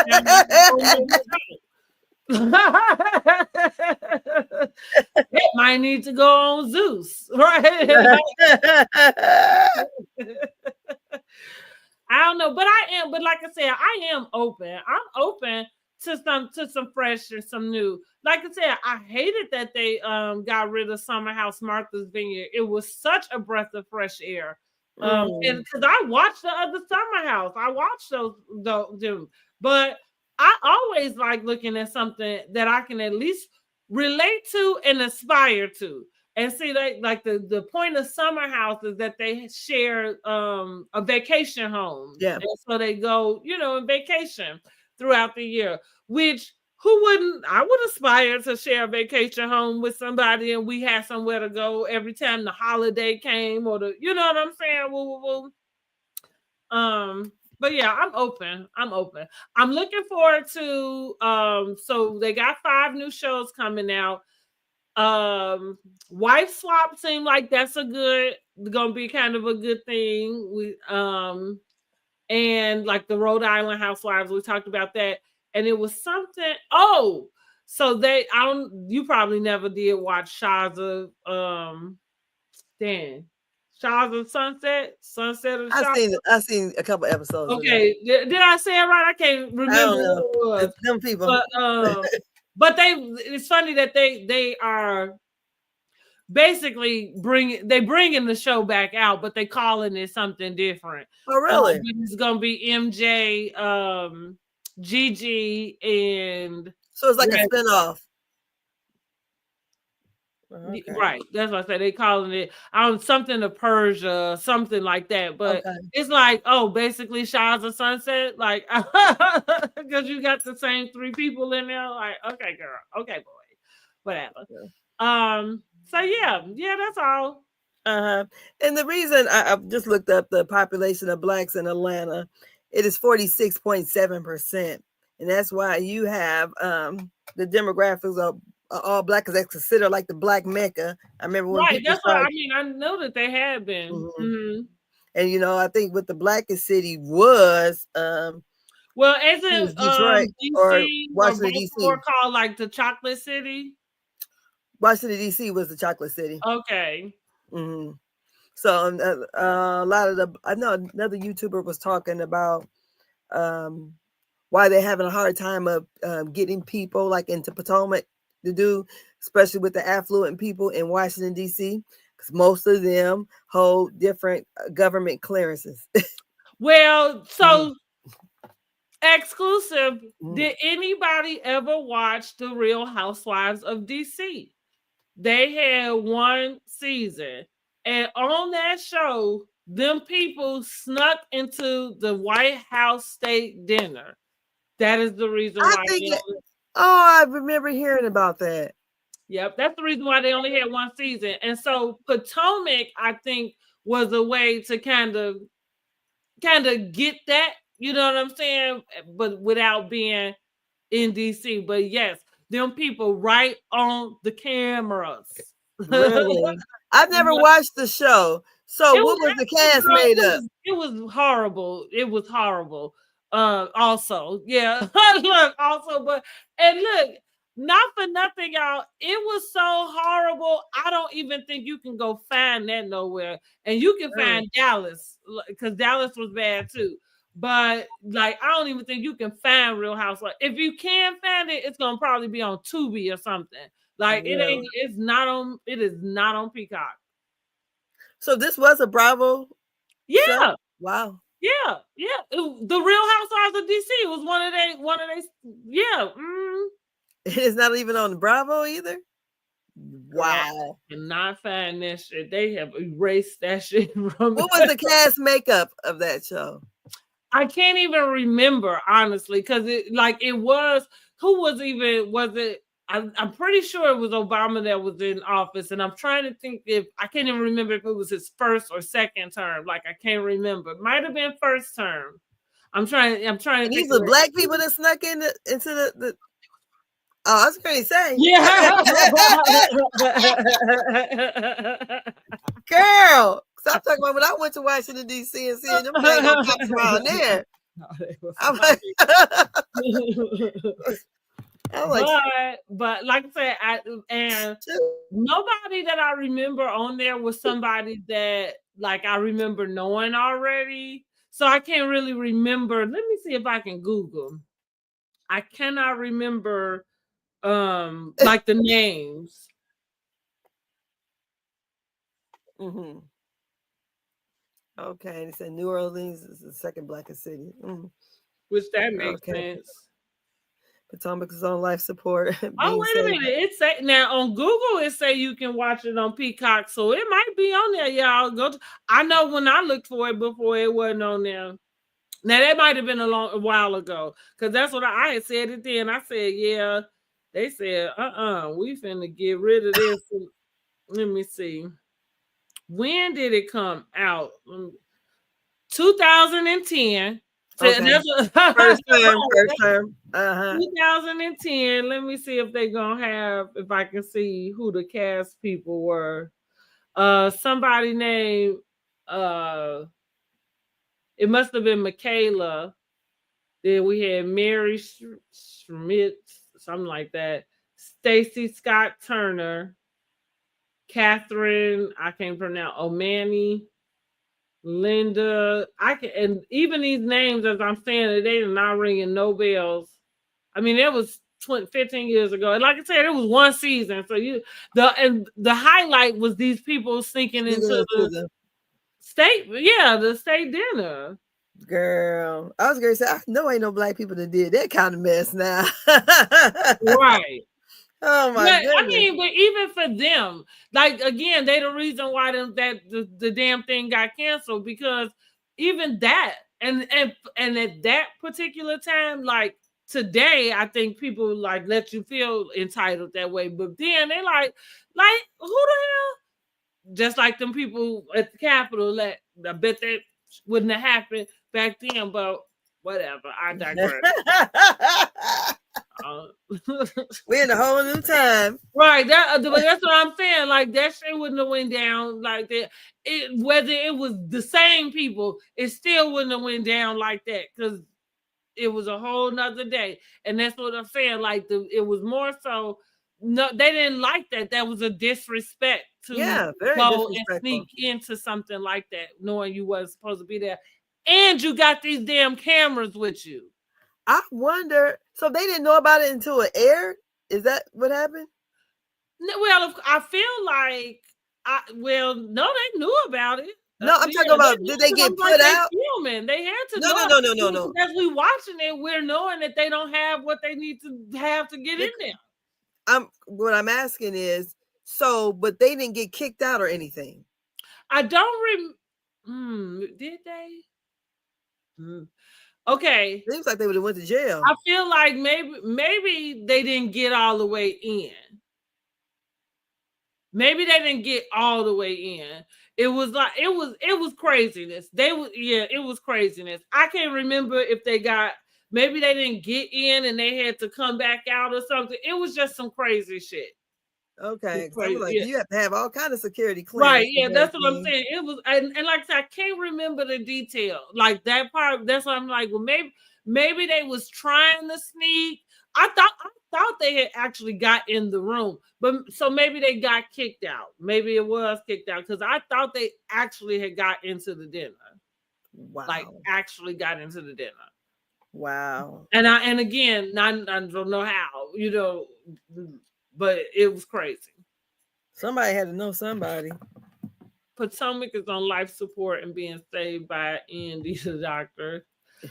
I I don't know if I hadn't felt like I wanted Potomac canceled. The only reason why I think is because even though it's Housewives of Potomac, it seemed like they got a different culture than the other housewives. Even though they on the same like little bull, but I think they're gonna probably wait for Karen to get out. So that they can film with Karen again. And I guess that'll be their best bet because they'll probably get a lot of views for that. But they are filming, and so I don't know how long they plan. Well, I'm sure they're not gonna film for a whole year. So whatever this next season is, Karen won't be on it because they're not waiting for her the way they did Teresa Giudice.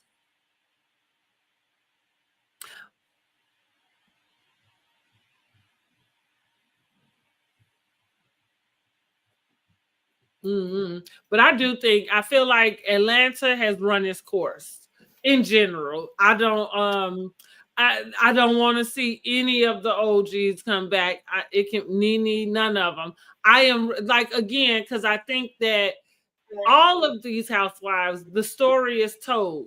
That's kind of why Cynthia works so well as a friend of.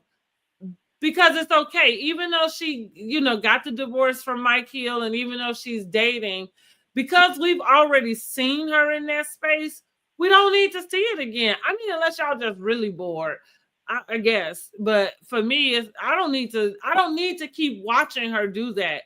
Or she can go get on Love Hotel, or you know what I'm saying, or something else. And so that, like I say, they don't need to go back and get anybody. It's just over with. And like I said, I'm gonna go find that. I can't wait. I'm gonna order me a sound machine ASAP. Oh, y'all go to my Amazon storefront. Maybe I can put my wish list up here and y'all can help me get something. I don't know. Drop down in the comments and tell me if that's a possibility. But I want to, because Heather Dubrow, I love that when she said that, and I think it's true. Like, if everybody is telling you you are dead, it is time to lay down. She told that to one of her castmates. That was like, you go, girl. Well, it's time to lay down. It's time to lay down. It is literally time to lay down. I like a human being as much as I dislike Ashley, Darby, and Ashley and Giselle are working my nerves over there on Love Hotel, honey. They really are. And Giselle just being an antagonist. She ain't thinking about none of those men over there. Both of them, though, really. And that's why I'm like, they really working my nerves because y'all not there for real for that. Y'all just over there playing. So I know what you mean, Brandy. Housewives, we need to see growth in their lives. Yes.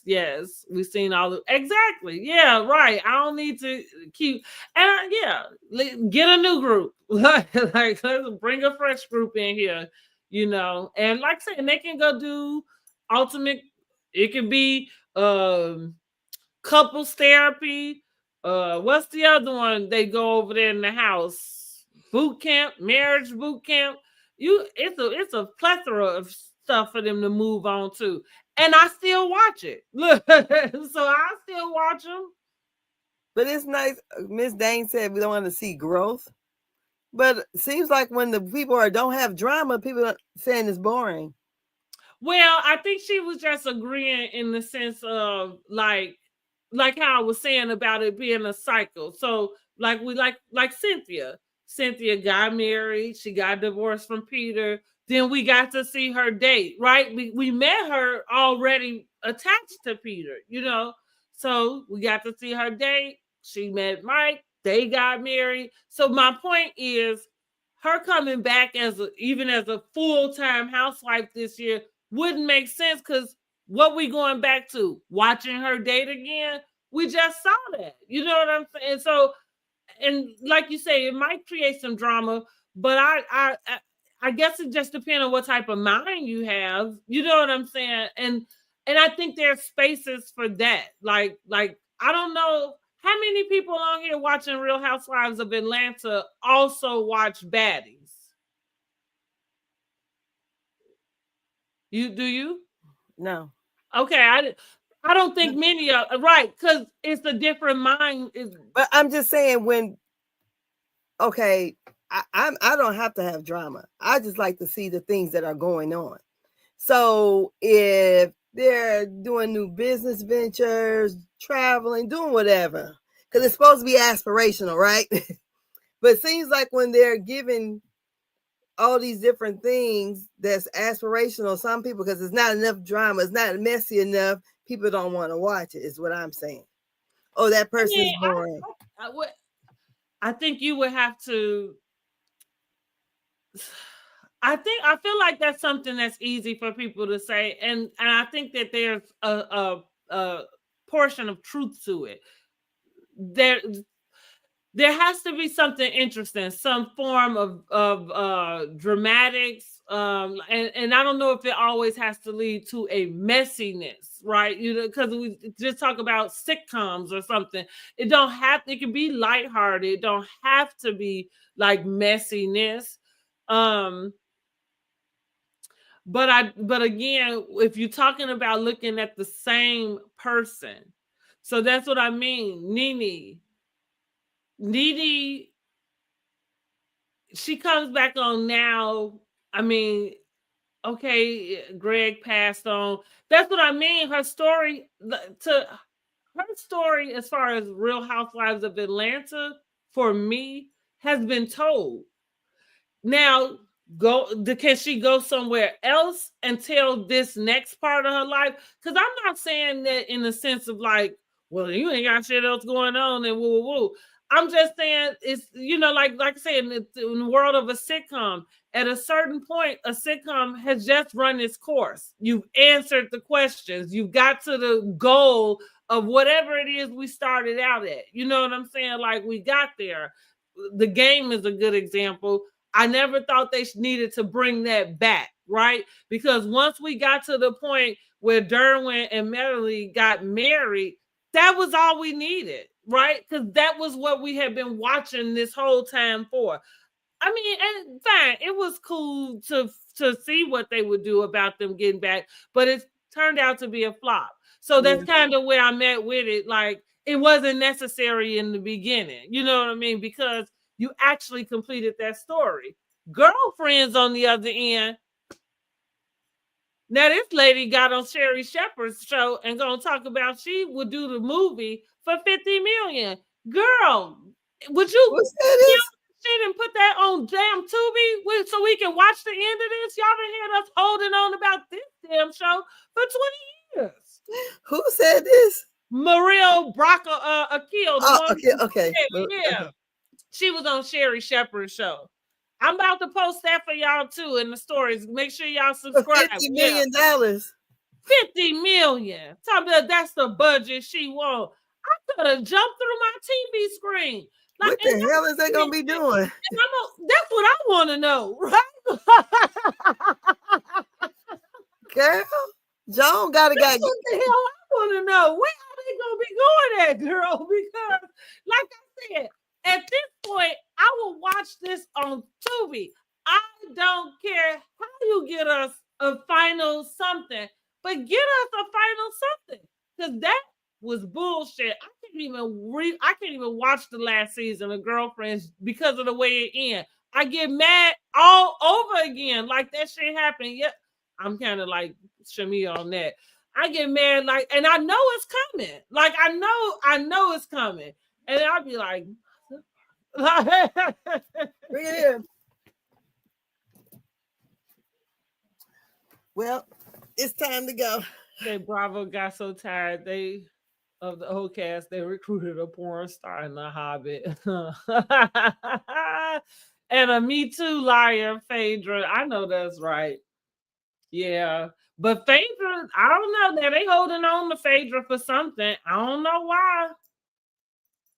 Because she was at the upfront, and I thought, and then I feel like, is it true that she's actually a peach holder? I don't know if that's true, but allegedly she is coming in with a peach, and she only got 3 episodes. I don't know what that's. I mean, it's her contract. She negotiated it. Like, hey, y'all want me here? Y'all gonna have to pay me. We ain't gonna be mad at her. All right, but thanks for joining us, guys. So listen, we are going to do a live Wednesday nights. We are moving the weekly wrap up to Wednesday evenings at 7:30. 7:30. Make sure y'all are subscribed to the channel. Like this video, please, and hit the bell notification. But we are going to be talking about the Diddy trial for the next few weeks, as far as that's going on, for sure. That'll probably be the bulk of what we're discussing on Wednesday nights, among other things, if something else go down. So make sure y'all get ready for that. Say my prediction is Nene will be back next season with Phaedra and Marlo because Bravo hates Kenya. Yeah, Kenya pissed Bravo off. I don't know. I feel like I think Kenya pissed Bravo off those last 14 and 15, season 14 and 15, being a diva. I think she pissed them off for real. I don't know. But see, like, that doesn't even excite me. I love Nene, but again, it don't excite me to see them because I can't even imagine. And Marlo flopped so bad when she finally got her chance to get a peach. Yeah, I'd rather listen to Marlo and Sonya on the podcast. Yeah, and I think once you kind of go out with a big, you leaving people wanting more. You don't want to go out and then they be like, damn. It's just like someone asked Candy, would she come back? It's like, basically, that chapter is closed. And it should, as it should, unless you're a Sheree and you still trying to finish paying for your house and you using these checks, like to pay your stuff off. And then, and to Sheree's point, that's why I think she came back so often. It took so long to complete her story. You know what I'm like? She started a story way back when, the fashion, the house, the settlement, all of that. You know what I'm saying? And so if y'all think about it, piece by piece, like that's kind of why they kept calling her back. Not because she brought a damn thing to the scenes, like because she really did. Sheree couldn't get her little reads until she was doing her confessionals. That's because somebody was giving them to her. So she not quick with it. That's why we like Angela, because that's what we say. Angela is like who, what? And so it's clear she not stuttering, you know what I mean? It's like boom, and ain't nobody gave them to her. They came right off the dome. Straight off the cuff. Yeah. But Sheree, that's the only reason why they kept her coming back over and over again, because she still had a piece of her story that was still open and not completed. But once she got that house, right? Then now you kind of got the Tyrone thing. Well, once he came out and played her again, now we back at square one, and we don't really need to see it no more. Like, because now you're just gonna open up a new story. And we are done with this part of the demonstration. To Candy's point, Candy got all of what she was gonna get out of there. Hey, and I don't blame her. Move on. Move on. All righty. Well, I got my grandbaby here. Okay. I got to go. Okay. And, but it's been a good conversation. Thank you for joining us. You said it was a 6. I give it about a 6. I just don't like the breakdown of the friendship. I think it's a For sad sure. thing to watch. It is.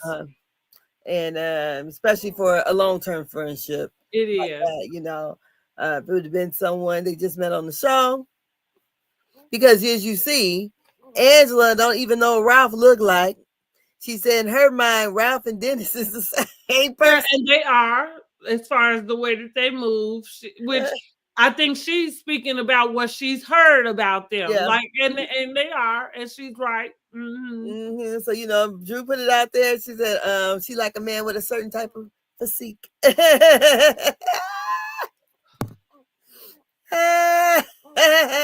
Man, Drew, you like a man who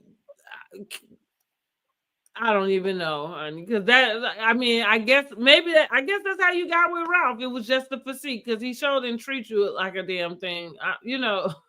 Girl, bye. I cannot stand Drew. I really can't.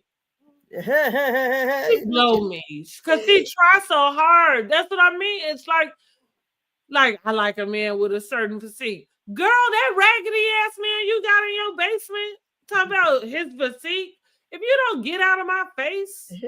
I think that was just a shot at Portia and Dennis. It was, but that's what I'm saying. Like, who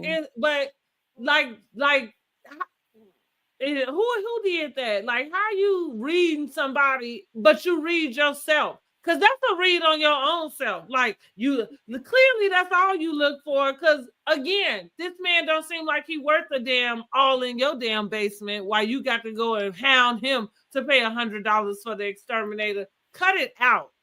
Physique, try a brain. Like, how about you look for that, Drew? If I only had a brain. I'm gonna find that song. I'm putting that on.